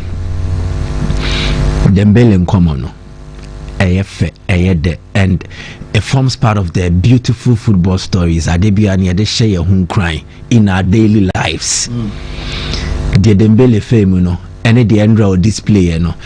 There are two things I want to pick from it, two major things. A lot of things I would love to pick from it, but Emre Enye into the few times and the few minutes you've given me, I mean fan come you pay. One would have to be family and its essence, especially say you to abusiemu a supportive wa ayana in achieving your dreams fancy ye easy ma intini mpeni 14 as no munyanse momubu be se sie so a on chene tentene ye because sie na peja odru anamon bi inti enche for you to catch up in terms of where you want to go to or the height you want to reach. It is a description of what a support system is. A CNN chase ye wo nana wujina so but ebi mo build the foundation at was say ujina so awunya fapem inte peja o de ko. There are some families when you emerge from ayana ubedi ye wa abrabom ubedi ye ni nyesika nko a babotaye esi weni so to achieve it. That support system from the family will propel you there even in difficult circumstances. The only bedding komo the obekana ben. So in Dembele's instance, an extended family and an immediate family, and it looks like Dembele coming of age. He's an adult, who are mature, he's accepted responsibility. It coincided with when he got married in 2021, when he gave birth in 2022, and then those who have been around him all this while. Usano. Near one sembia a catcher will fear, but ubu wasuguso. Say you needed to exploit because a youthful exuberance. But and no sans near catcher wa oje now de dimujuma sanity advice say ye too full. Kwaya of us to tear foot no baby I went drew abrabomo age so count. I had near ten say as a teenager adolescent. 15, 16 years, 17 years, 18 years, 19 years, but 2 for no wafa, Debbie. But Kakra be far when so when the number 23, 24, 25 for now. Oba from Kakra. Now you listen more. So Dembele has had this extended family support system around him, but he might not have been listening more. Nyoma for when so Kakra now benyini, you come to accept a certain level of responsibility. In Dembele's case, marriage, father. Now, the instances I think the two females in his life played crucial roles to get him to where he is. And they say one. Fancy. Ayana sons ana babema. Omo tai bang and nano sinja. It is interesting. Ana baba na tai bang eja esin ena. So the male born children and our child no or you're very closer to the mother to be hana or tiny mommy di nkomo ebi okro mpese papa no na so beti to say Faisal Amari Mbappe mame eneno exactly Veronique Rabiot Vinicius nene mame there are a lot of stories around it nti se BBC in Dembele's career to say any ayabe ejuma ye ejuma. If you encounter some difficult moment, you have that one close person in your family you go to. So we are Bema, mostly it is your mom. True. Oh my, and I mean it's cool. I say me watch me. A foot 20 in abe free on aba. So in Dembele's closet, the close circles, the go-to person will be his mother. Inti no buy and radien no kind. Mame, me mame. Baby, I'm a dream that was say. My family. Oh, me busia. Almost what boy me many are nom near more mobile me. Then the important aspect would have to be their one another. Sorry, to have a stable life and have a very successful career. Fancy, the one another sorry needs to give you peace and that sanity of mind. Say abontin huru ne fiesu hura, you can't think. Exactly. Into a born in that sorry, so it has been very helpful. But I love the wisdom of Dembele's wife. Obabia, Kobe Pese at Dembele's highest moment, or also by full stage, maybe. No, I bet not Dembele in China were shaky no home. But she understood where her places. Or yet Dembele's wife, but can never replace Dembele's mother. And as a own timine mameno and pray a dear bako. Into baby and munyam cassia wano. I was so bano. Nyan semuno. Or chene ho. Na Dembele mame a jane munyam no. What can some in all you're getting, get a wise wife. Yeah, because no say no so be. There will power brabom biano. So when you who can you nim nyansa. Who betro abrabom. I tell you. This is the best moment for Dembele. I say, me baby. No, I mean, I also shine spotlight. No one is so fat matter. Oh, baby,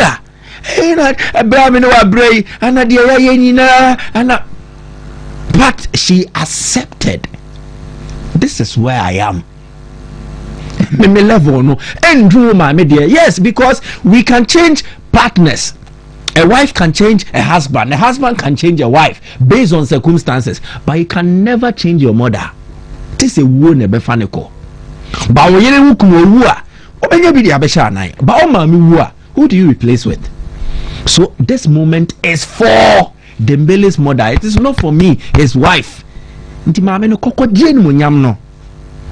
I still be as when you say nase or no yes So I think the two females in his life and their wisdom guided Dembele to this level. Into Obano gender or cran. Imagine a foot or the Bema Dembele were them. And your match and Quan or the Bema no. A foot also can. Two when you could imagine in Kuechia, match in what the new year. A foot to a Bena Wunya from your close comfort. Dear no catch low in some Ben or they show cry. A bian in there. So yemfen 2 year hopeful. That is one major thing I pick from. And he always say, oh, do me chai madam for sana yesu. I said, nyonku bisini onia. I want to know so baby no na minimo. Na minimo say the mele nyo. Sa na nyonku. Good. Inti. Yes, blood is thicker than water. It is true. But at times, in so water is life. Exactly the point. So blood is cool. Family will help. But at times, a bro family so because my minute to me, ninth club, na mum 5 yes, 20. Yeah, no man san any then. So who are your close confidant, your close allies? Why mo na your mutu anamo? Why na your mutu say didi? Ebi mo na for poison omo. Ebe mo na fufu de omo koseye mu ba so obenya nyonko a ogira wechi a opian nsuo mo ewie mo nyonko otimi hwe wanim o ye ndi nsemfo kakra but metufo mama adwen na ko mu but ye betimi ye de ebe yesa. I think none can have Dembele's friend. No, so far I bear the measure. As I say, that difficult period na down for no. Yeah. The Oma film. On in the call Germany. Yeah. On in the call Spain. On in the native France. They live together. Literally. Dembele why there. But he's close to this friend as well. Obeino. So when they live together, it does not mean they stay in the same house. But definitely they are that close. And in Dembele's finest moment, he decided to pay homage to people who have helped him to write a script. When a story, we are saying at times, I need a nintias here, and a football fans, na ya general. Yesusu maybe mane broso because Dembele's story, ding, and I doubt if any youngster would have tried. My now or a team. At Rene, when you 3 seasons in pool, he did not even play 30 league matches for Rene. And I Dortmund be fan no. So a teenager onye hunu ne brabo. Bo no onye hunu bo. Ni akofane de naba a different country with a different language. Anka culture different. Oda so no mama na ti o. We hunu sika. Then he goes through the same way. Dortmund when you 3 seasons. Pa! Barcelona. Now look at the situation. He's going to replace a player who at that time was way above Dembele. Neymar. Neymar was way above Dembele then. A big club with such high expectations. So a player nanka ombo 100 league matches da when career now has to step up and play for Barcelona. That pressure, the mental way, psychological stress, and look at the injuries, baba. Yes, I am shishi. The anxiety. Ye na me koyena nye ya me yedien. But we did not really understand the story well. And ye man SXS no. To say ye ya ma see. Oh na bo young boys na. Oh now we a party now you see. We were using the excesses. There one channel. So TV game. Exactly. And near the bunata. Near anti situation. I say, teenagers, allow them to enjoy pedia exuberance. I don't know what you were doing at your teenage years. Meaning they now come here at the teenage years. But me teenage years. Now me stubborn. Asuma dia mienu. Yaboyeti. Yes, but you need to get to a stage where you come to realize, say, is it necessary? Yeah, That's why South Africa na na me kotons ma de the Abraham Mbabi. Na lady ni bisa akomieni. Oh, will I like to pierce and say, madam? I didn't like catch me my 15 years ago me chem kra my power me chem salai way. Sanity. As a teenager, you will love to explore. By any idea, we are mostly tilting towards condemnation than support. And that is why I started by saying the support system in Dembele's life or Mabuano.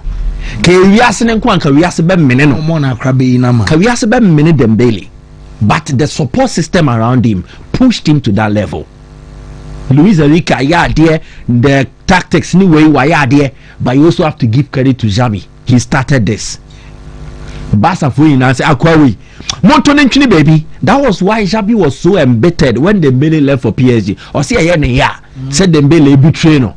He backed him, he supported him, even when the Barca fans were jeering at him.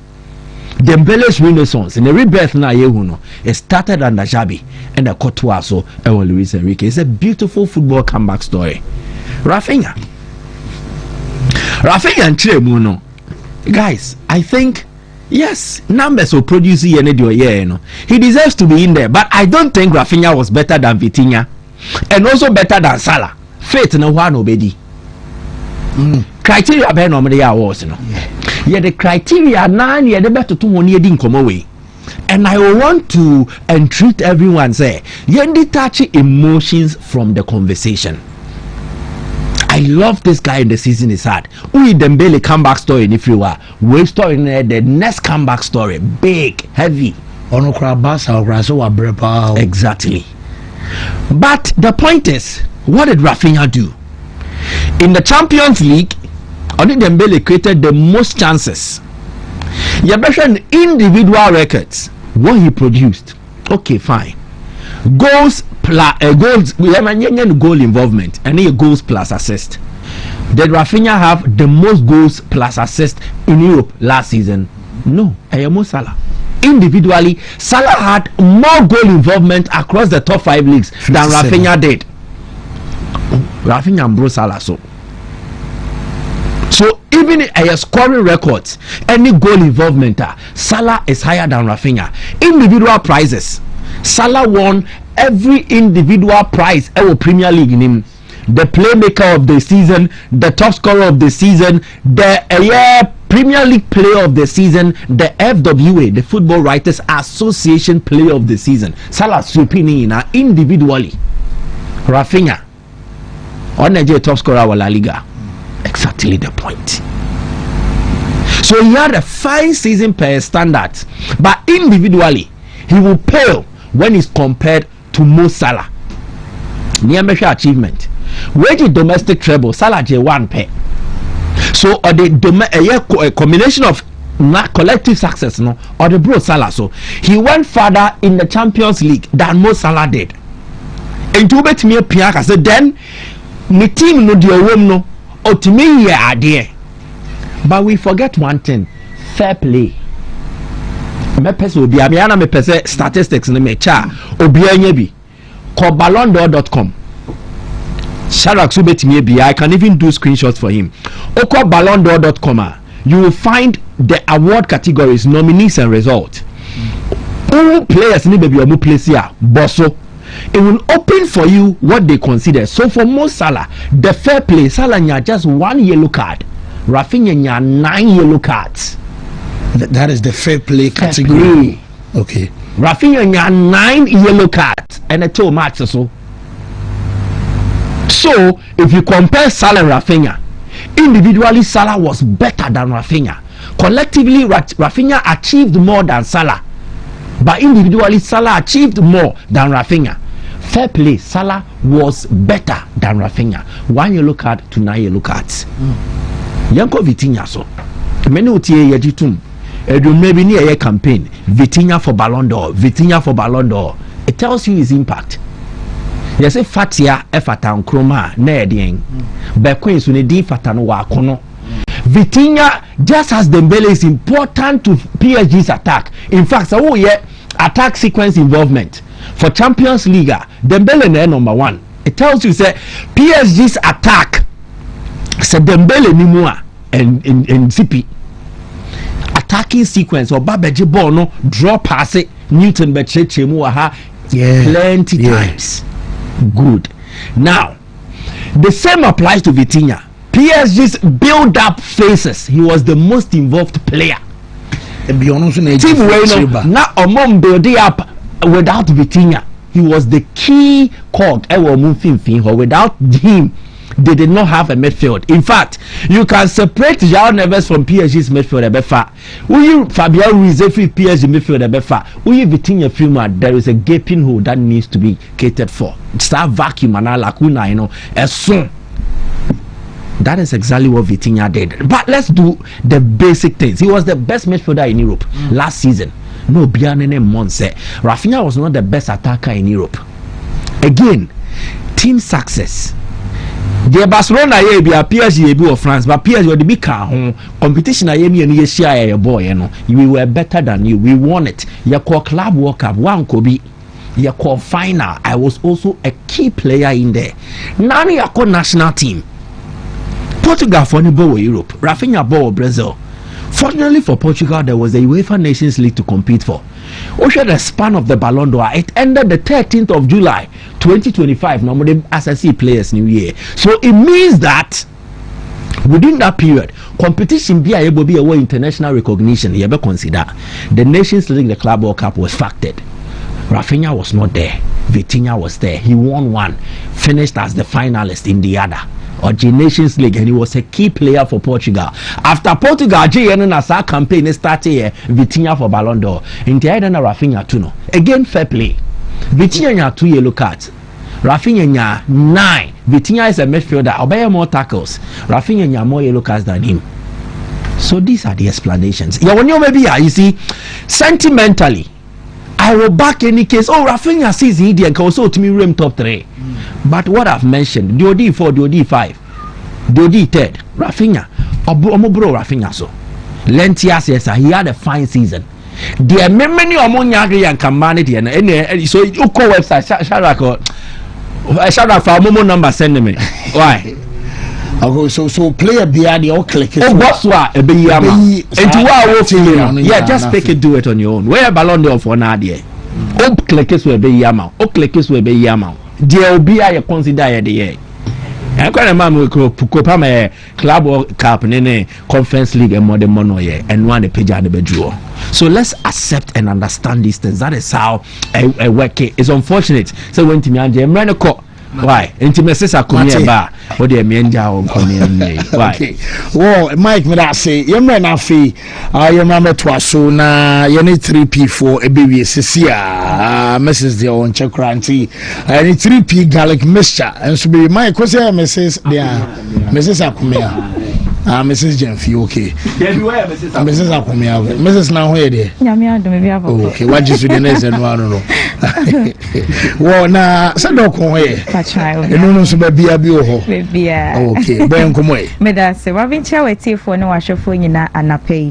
A 3P garlic mixture, a free pure natural health.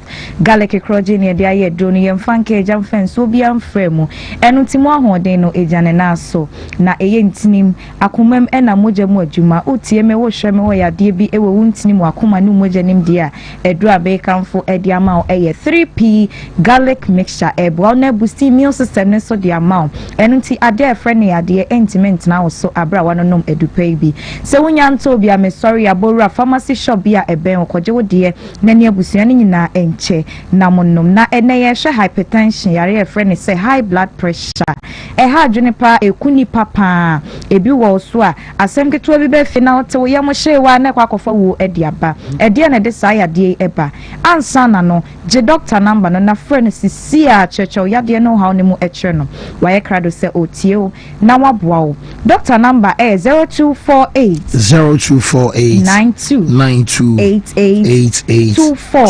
0248 92 88 Debia meka se moja edi afrisane ewo nipaduam na yade amfaso kese pa ewo so wakoye nipa da sani de se moja etimi edi afrisane ewo nipaduanim se de ese eno tibia na wontini ne wono ba yahodo na moja no efem edi afrisane akọ nipadua na kwa babia no emu esisi eno timemu na ho na moja no afemu akọ eba site mi kofa yade ahodo pi edeba na yade bi etimi edeba esa high blood pressure ya meka na asem no entini no ba no emu sisi moja no kobo nse bi ntime nkode entime ne bi de force craft fa ho na akọ ebi timi kogu ba bia ensese egu de beka no esign na chi na akọ taifa akọ ene ya na ekofa pressure ya de no ede ba nyane ma bia na ma pressure na ba eye moja no a entimi eni afusane no ena ma wanya pressure ya de no na ya de we ewo stages etimi drum pempenso bia fe na ba ye kranko oko a enko na chesa no aye den pa eho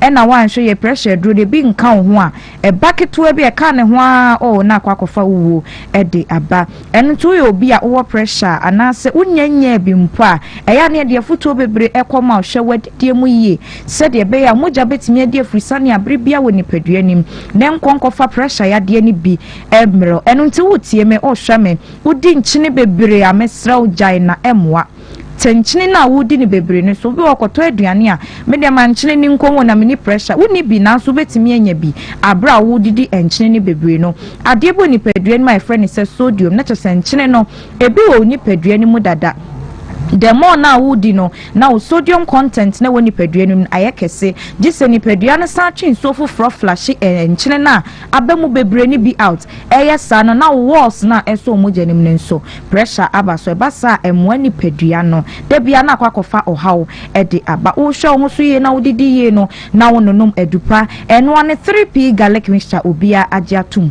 enso nwunu bebre emwa enwo eda enyunu wonsa na ada wodi kosi awie mu ana ne sana nso na wonom ne nyunyunu pii no ewre ni paduan ma etimi eye omoja no enunti ye nhya ne nso afi ensa den nom ne nso da bia meka sensa no entu adwendwene ntu areho ntu ha obi etwontwon wuntini no efo wuntini na mamumie na moja etimi de afisa ne se de ese ebasa e de pressure ya de bi etimi ebro uyo bi a otedidi anadwonso ya na yetufu sejai abodon kudumienu aduane bi de bebre ubi a obedi uwie ya wache a ho ato ho na wada moja ntimi ni afisa ne ye aduane ne nso ntimi andigeste obesore no na kwakofa ya de ahodo pi e de abade mo na wo ye na eboa no no da kopeo obekọ hospital ye pressure no e wo sro edro ne 3P garlic mixture wo ye adwuma so anu nya home ya manipadua no esese ususu dwene pi esansa de mo na wo dwene na dwene ne nso hia moja ene de dwuma udwene bebira bonsa wo ha wa dwen no e basa nipadua no kra enya home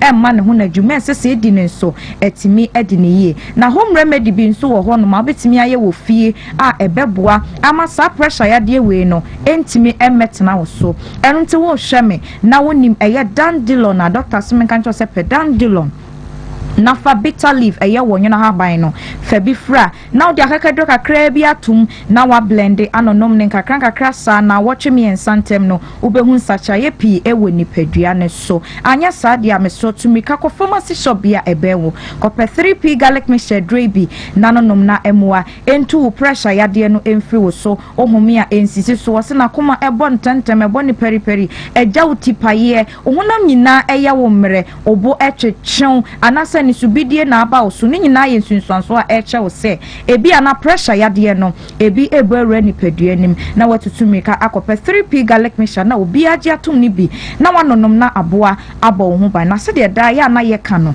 edro no wo koto ahye ne nso ewo to amo ehye ho a ebo 3p no any plastic bottle BMO garlic ya da ho ye kokko na edro ni ti no eye kokko eno nti ukọ na obi fa plastic bottle bi ma o se garlic mixture esan ya de a wobodi na bia wote garlic na me no na ada wo ya wo garlic edro ene wo garlic edro papa de obi agye atum no ene 3p garlic mixture na make kan wasem hu niam amabobo so nyina wo edro ne ho de a enye no a kwa akopim se obenya de make ne bi ansa na wato wadwen ya wo ntanta wa bibi dro ne wa brofu dro a woda so ubeda num 3p no aka ho e ma ne ha wo de to na num 15 minutes edro bia wo bia betimi asan anum aka ho a enkofa o ha emre wa pomude enye na baby eton edro pharmacy shop cyber shops o maimu baby aboru mu a unsa ebetimi aka 3p garlic mixture no ebi eno ntime de doctor number sign atudwe twato kra fa number no emfere ofa number na emfere sede yade no etie no saa na chechiremu eche no wa nton yade na wonya no edo doctor befa no cheche kwan a wode yade no efa so number no 0248 92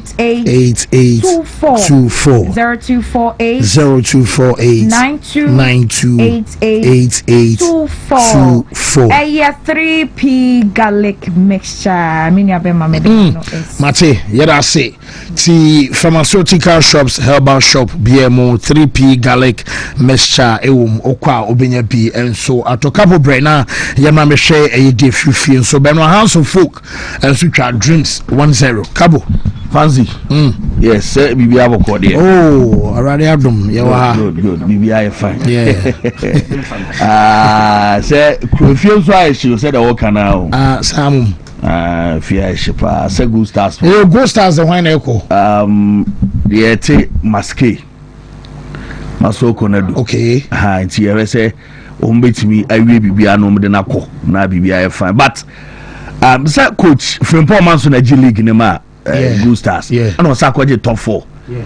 And we lose first leg at JS Kabili. And you see a pamono. You movie in Tiasia no Tiasia. And more the mona enye. And now say because about the performance basis what prove what numbers no. So what G League because Go Stars for no more as we target so be top 4. And what the mobile G League. Me to aso ba Anglia ya oje Champions League Osimani buy na Ali for no adu semi final obeje oje the flowing season that's what you two at aso the flowing season biem oko am say final went me and had the enye sa o anu muja already two na to aso yes so fine me ti ase say coach Kweno Manson ko wa ya adwuma you understand? Sure. But say party business and man the coach from performance record say coaches are hired to be fired. To be fired one Ebia obeka say amana nko bo return like nyado. Almost full say ebia say change of manager bar. Ni abesi sa. Omo betimi akwa qualify on man for the decision. Dia na be ho be. Okay, di. I don't know say man for no say obi ankodo o ma G League sa age top for ni ade de ka GS Kabili kura no. Or first time our CAF Champions League Kabili share wanya news because your mom pedigree was raw or no okode bi oteto first time tinka chance bi ho anka yem but embia aside the ehu no anti ye be kom na afi hedim kom na abiafo bo omu no bitima be papa mu ihe na ya to advance yan kom na ne yenhwe ene Ghana wafu no under 17 no ewala Cote d'Ivoire ekoso na nyame adom ene ana yehwe se yankra yi wo mu ne Ivory Coast ede ebani ene 6 pm anwumre and under 17 no wo mu tournament no so no mo bo ede atia Ivory Coast na nuama so aye kama ede amom ye nyina nim se mrantie modern mo enso e konkan o mo hwe se league ne die and as a tournament ya wo mu do o mo akowrem no nuama betima akoyi ede ama wo mu na ene nyame adom 6 pm anwumre a game no e baso ne la Cote d'Ivoire no coach I friend Dr. Prosper Nate Ogumono and a coach team no den sem kakra area atodwa Ogum achemu said ye ni wo mo enso eni abia wo mo we se nyame adom ne wo mo clash editia Ivory Coast no wo mo hwe na afi wo mo wi ni sa game ye ntie coach Prosper Nate Ogum kakra de tudwa.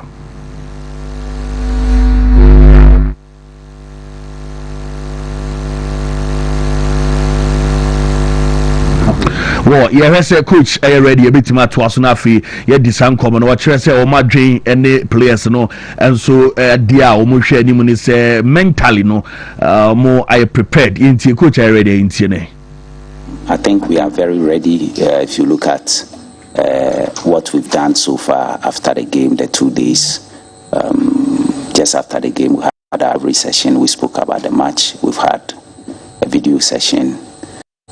To look at what we did in the game that was right and was wrong. And then we've come on to level 2 to also put into practice what we think that we need to consolidate and then what we think that we need to correct. With in place, I'm sure we are more than ready. If you look at the body language of the players, they are in high spirit. The mood is a very positive one. They look very happy. They look very focused and ready to get a job done. And a highly spiritual our training grounds and as a camp. Nenyoma Konkai Pebe as a coach, a bit me abona Finoma, Akui Ama the Black Starlets, a home seminal. Now, a brand here friend is Ernest Ofori, Ernest Edekaka to Ja, almost almost second group game media, Umit me abo na Omashe Etiala Cote d'Ivoire, Inti Ernest Ofori Kakono, Editu under 17 top player, Ekasai. Na you ahead up say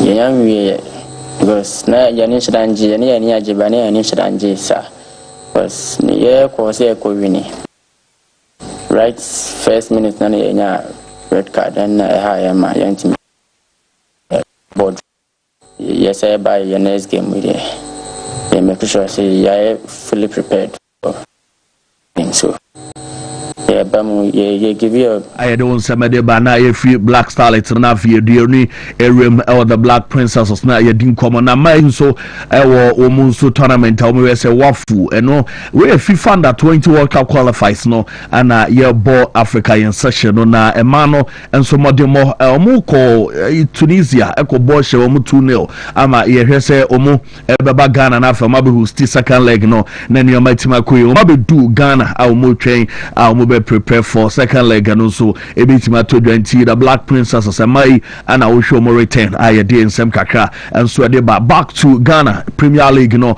na any come Super Monday enra one cry na enya sem get to akra dreams omo any House of Oak and a day boy the Continental Club Masters omo game the bar so game the berry na for Hussein Mohammed one etwat na on 13th minute go the ban temper Edema House of Oak you better go no na I said in your AC akra branch Hussein no call fast so at the ball at net na F20 House of Oak woman share back my dreams woman intimi anti no e kakre free or day bana and a branch Rafael Ponsa na modemo e konka ye panti wie no anomu yi the man of the match so no ana ne modemo konka omo bo na baso no eje the award e why don't say me de bana goalkeeper Benjamin Asari enra Benjamin Asari e woni eje ni Kraku the second complex ye game no omo ye donation man no mo gigi say obi a a chese supporters no mba ne de na say modern abrantie da na di we to ni bottom 100 Ghana no yi 50 uni age na uni anso age to show ya na ne o ye shatter SM movement na ano dem age enso ho na say born de obani ye dia Ghana ha league no emo de supporters no e adoye pa we ye na ye ni ye nko ade a onso betimi enya bibi e de afim ti abrantie Benjamin Asare ana wo hwese ni o jije kakra e ho ye de onsam no everybody na Ghana ha no catch them young no referee no say Ghana Football Association mo mabaso we must start promoting and crown do mo banenra akrana odi no William Agbovino young guy 22 years or no and a handle has game no small boy enra yemona baso enro handle game ni pa na say bano referee fancy for the next 5 years and for the next 5 years e di anim de bia crano be hardwin impenifo ni nyina yi because 22 years and they were action or pitch no so dem say interesting na ne modern more ekon kan e panti William Agbovi and I did on some na house coach I friend Maso Didi Dramani edin sem kakra to after so nya ne win no or den sem kakra to just say attacking display ne die na ye nim ho no ni team no ebo modern pa obo share one die ne mum no impressed about scoreline and also PM coach Maso Didi edin sem kakra etudwa after the game. Wontumi 101.3 Nyamin. You need more time to have the confidence to be scoring, to create maybe 3 chances and then you score the 3, or you create 5 and then you score 4 out of the 5. Then you become more efficient in front of goal. You need confidence to do that. So we need to have more our character points leading into this game was newOkraku sports complex niOkraku honum na ni AJOkraku the second ti post match no Vanziana as akonya bi ne ye si wona ye obetena so na ya project na okasa ti say hardwin pa but obene de one no na dreams coach Wilfred Dorman and so the kakra tudwa the defeat ne de o say hardwin yentie kakra ono so edi tudwa Dreams FC coach Wilfred Dorman and the kakra tudwa.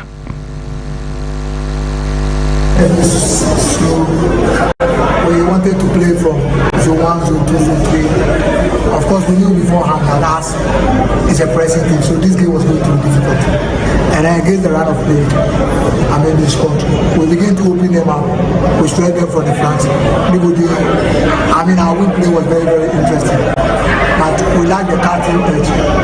From the break, we did 1 or 2 tactical adjustments. We brought on more attacking incline. We had our movement.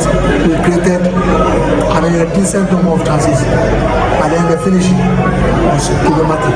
Overall, I think it was a summer coach at the Etujado on some demo now. Has a waters no and no mobile money alcohol no much as a performance no a pa a diomo ehu dear o meet me aka say a modern mono and so a has a we 1-0 ne mum no mu say a modern boys in the dan a dinu ya na a konkai supporters no and so the kakra Etujwa ewo and modern House of work players no a boy our group amado so yintie kakra ni yintie so waters no a reaction after say game no e ko na wie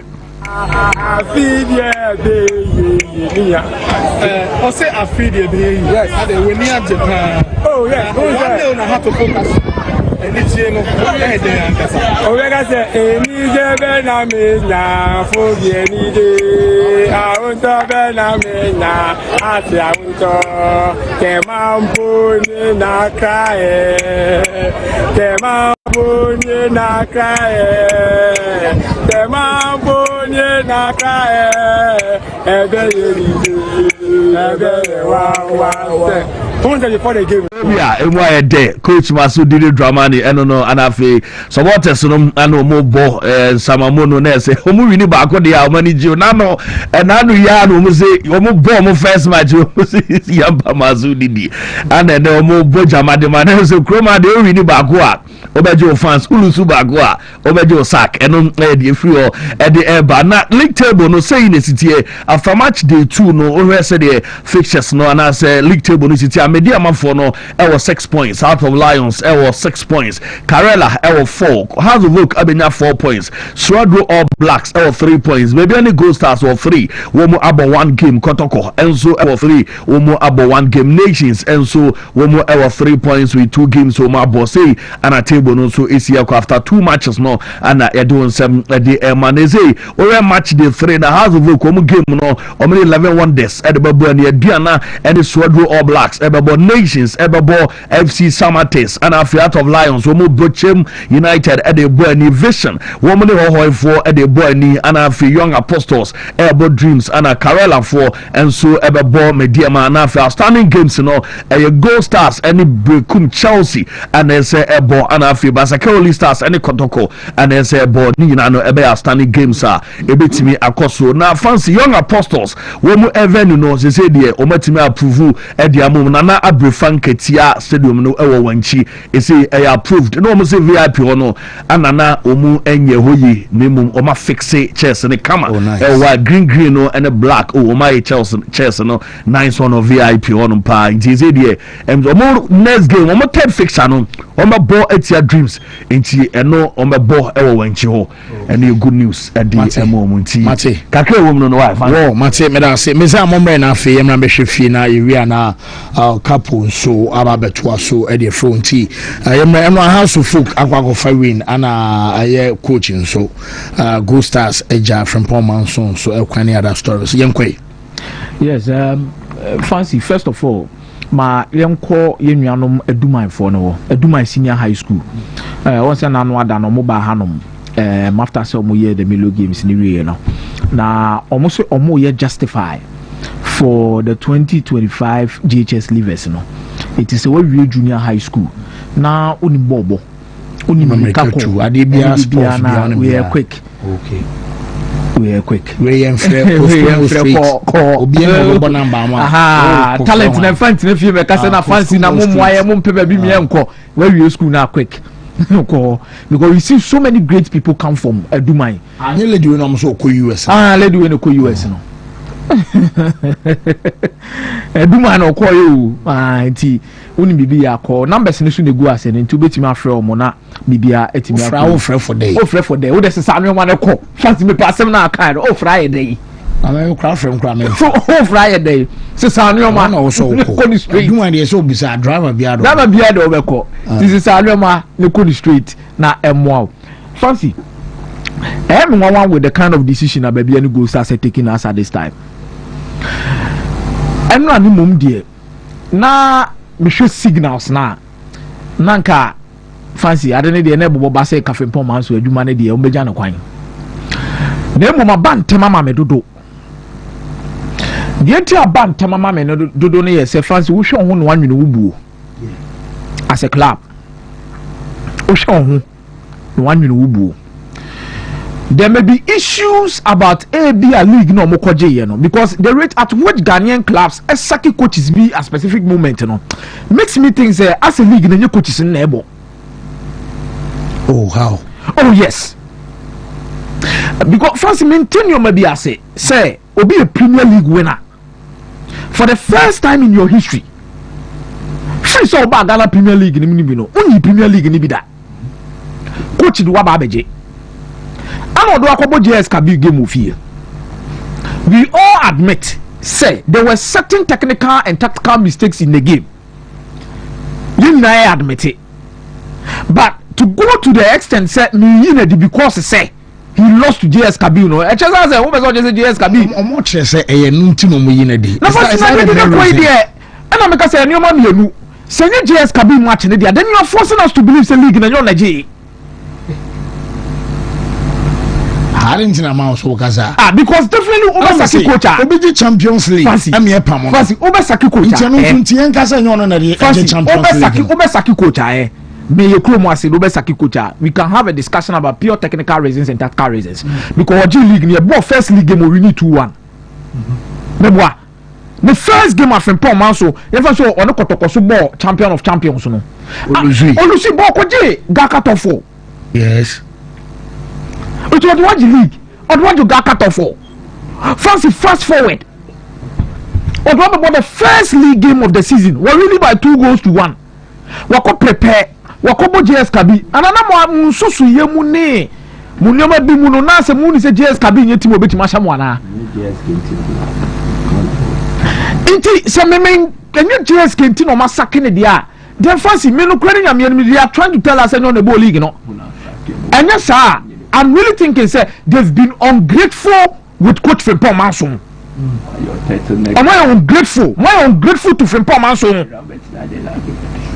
Because ube yine di krana ka botre manem ko Algeria nem now you tell him to leave the job. Who be fufu ko Algeria game no then so fast one day. Oh, Mizami de and the first we fast now we coach ni Samri ne ni pana de ne ko JS Kabila bana. So why waste time on settled team because team no already they lost 2-0. They already confused. Anka coach with me over 10. Fancy 2-0 no worry. One team over 10 crampona you don't unsettle the team. Say omo komra. Omo man koboba. Omo man komra. Okoba na mo no asem bi aka yenim say sia wa free mu Cup Champions League nim. A league ni FA Cup na obere. Obebo then you sit down with him no attendance oh Algeria and I bet me crying before that. I know teams are all. Omo team share that coach ni kasa din komo say oh ABCD you ntimi no one say there's more to it enye Kabila. I know that there is more to it na when am gina that means December say league na hwan na je. I know if you can say bia enye Kabila game na bia be fufura. Aso be so limited discussion because league na the rated coaches do na the kind of it's a resource based job. First Ghana important and want. Oh, first me say a resource based job. A resource based job. A resource based job. And how many times you see a team sacking a Ghanaian Premier League winner? First, and by being the goal stars, among your consistent league winners, so Kroma and Wabeka say you are not at the status of Kotoko has. I think no disrespect to the Biani goal stars, they did superbly well. CEO, respect to you and your team and whatever you are doing. The kind of project I'm will give you so much respect. But I actually believe that now I say I do it to trim so kakra. Ukasa mentia because me say Obiji Champions League I mean second not to say coach Frimpong Manson. What I'm saying is there is more to Ebia de say a resource as some kind of one chili waje top 4 and then Nigerian son kwa me share modern bar or the team nangasa fancy me put some so as and trophies no kwa keke say but so kase Kabila game kwa na dey sack so if say off the pitch issue now off the pitch issues are off the pitch issue I said there is more to it. There's more to it. The first there is more to it team OBTBG league more to it team OBG Gaka top 4 more to it more to be say 2-1 the Champions League no say chess man DMT Jan Quine after that ni nya say results ama ni na o manage Champions League because DMT Chelsea Jan Quine say results ama so to on trophy it is because on your trophy by results na who say progress. So for baby any Gold Stars winning the league, winning the Gaka top 4, winning the first game, another side what do I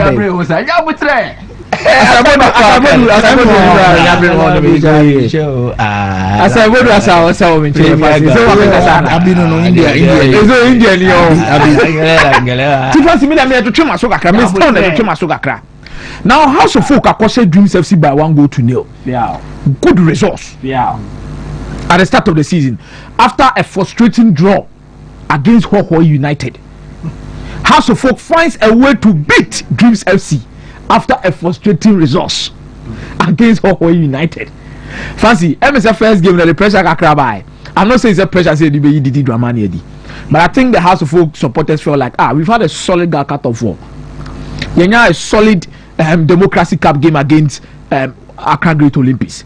But the thing about Hoho United that we look so much frustrated. I think yesterday was one particular game. House of Folk was some game by 4-0. Created chances all over the pitch.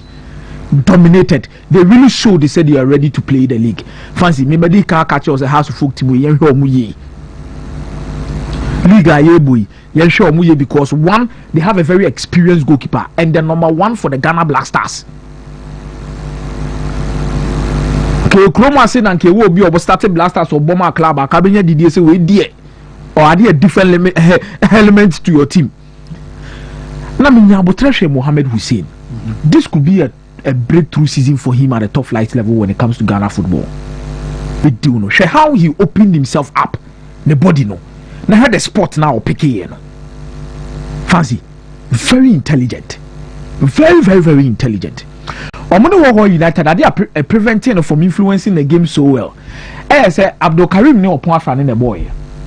Sa double pivot no. Now Opon Afrane ball ni bedi ni nanu ni ball, but off the ball nya de Abdul Karim will need to drop deeper.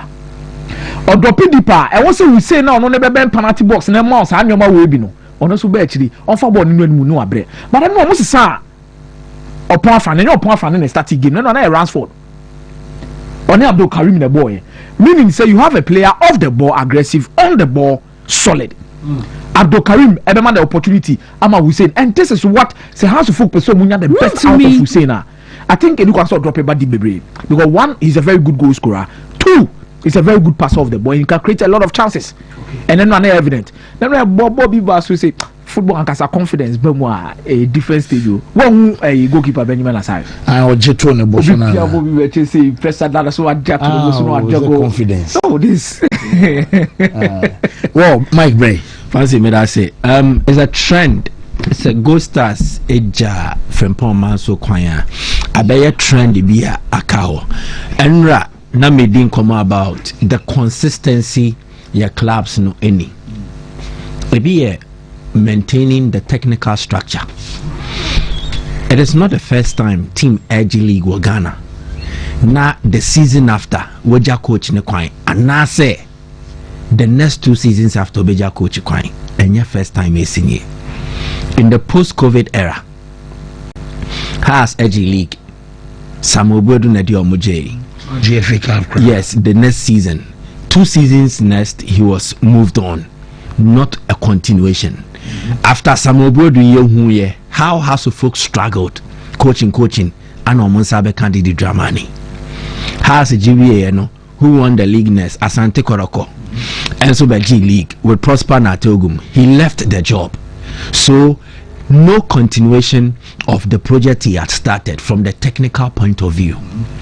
Good Yemfeno Sunkogu Samates by G League a VHN no Idinamedu has left a season no moji no a the next season he did not even complete it. Samates Yemfan Konkogu 1 year the neighbor Yemfa Midiema Mberim in between Midiema won the league. Midiema J when Evans Adote after the CAF Champions League campaign Midiema brought on board a foreign coach Nebosa Kapo Omuja Adote Kwaimo no Koye and Jumedie Fufro. Then we come to BBN Gold Stars and Swabeji League.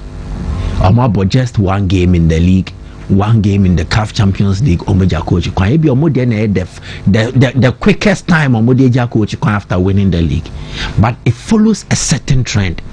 So coaches Edge League waha, they don't even last beyond 2 seasons. Club league Omoko.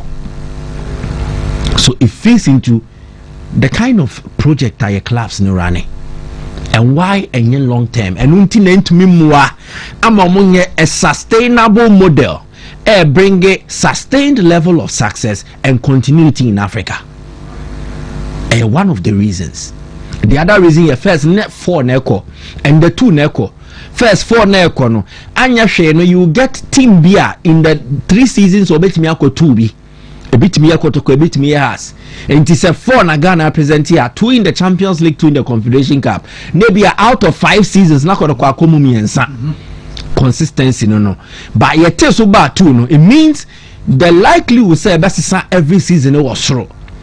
And no then the clubs nankasa so more mobile to ensure they will sustain their level of success and be consistent in terms of making appearances and no form. Until the has a ochina kotokoko. Then the next day another team will come. Samates Midiema Mbebe Frefremusa Yabesi Sansa because of some of these things. Now, Gold Stars, I don't know if they will continue from the technical direction they were headed to with Frempong Manson, or they will break it and start anew with a new face to come on board. It is one of our biggest pains. Many all the way about DSC, But I think before JSK, Gold Stars had a certain stance on Frimpong Manson. Coachy, yeah, bejana kwai. Yes. Inso beto I am from an edikai. Sem from an edikai, then it means there were instances on my trato and nobody at all mutrim. Coachy, ye enti. And ha, BBC bejana kwai. The Gold Stars results might have been the last straw that broke the camel's back. But fancy, the fact remains that no omabo coach ni ho part wadada. Ti no mo hwe say send your mesusu no ebeko saade and the ebeja ne kwantem. Say to me sisa and the ebesisa ya adwene about the coach, which is unfortunate. But I think Bema Beyebu ambenyi na he's done his bit for Gold Stars in history. Ye Trodina send ye ka no Dina medu din de ka omo league for the first time for some matters no. The same will apply to Frimpong Manson. And this be a has waji league nedada. And this be a kodokobi waji league nedada. These were teams that won it for the very first time. Mediema, Samates, Gold Stars, coaches omodi omoye no. Their name will forever be etched in the history books of such clubs. Inti wayene de wasumwe wie. Dear Hamene say because of Gold Stars, he was not maintained for the under-17 job. Under-17 team Yekita Prosper na Togumi. On a year Jumani now call around the nation to scout and do all this. No year Jumani in a year no. It would have coincided with Gold Stars playing in Africa. So it wouldn't have guaranteed him much more way. Under-17 for Ibo, he said now Gold Stars about Africa. I'm back next week Algeria. So eventually he had to lose the under-17 job. No lose, just look at what has happened. Say me the man, but a part of the game, and he's a proper game man. Wabobo nibi and coaching to a football I say and yes. So commiserations to Frimpong Manson and then Gold Stars. I wish them the best of luck. Swedro and the place to be. Mekacho say and then the result of the weekend. Swedro All Blacks 3. Brekum Chelsea 0. What him say? Chelsea's first ever game. Brekum omuko winning 1-0. Yes. Omuko winning 1-0. Omu first ever game. Brekum. So they were about to test Senya Nyoma Besiako. Na omuko Jamie and Sa. They be a some near Dana Kappa Betnas and watching them into their fat. Why? And Jose make this word wrong reason. On no share the most goals for Division 1 League Zone 2 nim. Okay. Now he hadn't a year scored. Okay. I had the first goal was and Swedro Blacks won 3-0 against Brekum. It means that Brekum Chelsea have not won against Swedro All Blacks in a very long time now. And then against Central Region sides. Okay. Almina Sharks, Ebusuya Dwarfs. It's a tall list. Chelsea are still chasing their first win against a Central Region side. But the many who are maybe review DP or match with tuna. Then would have to look. Yeah, exactly. Inti waba there. I mean, foul men from Mount. When now control BB. To me, neck it out. But the open are there, me. Why? Wa hon fama no so ye kama green ne fatal pan. That's boss. Ana characteristics so yellow MC and your boy pa o. You as your combat. Beautiful. O ye nya red wo na ka Ghana and one characteristic adro Mr. Ben say we abokọ dey. Boko pa couple. Dey dey nyame ase pa. Adro no so dey. Adanse no ba na eba. Adanse we adro we ho nye easy kra. Eboa mema no na afi nam yare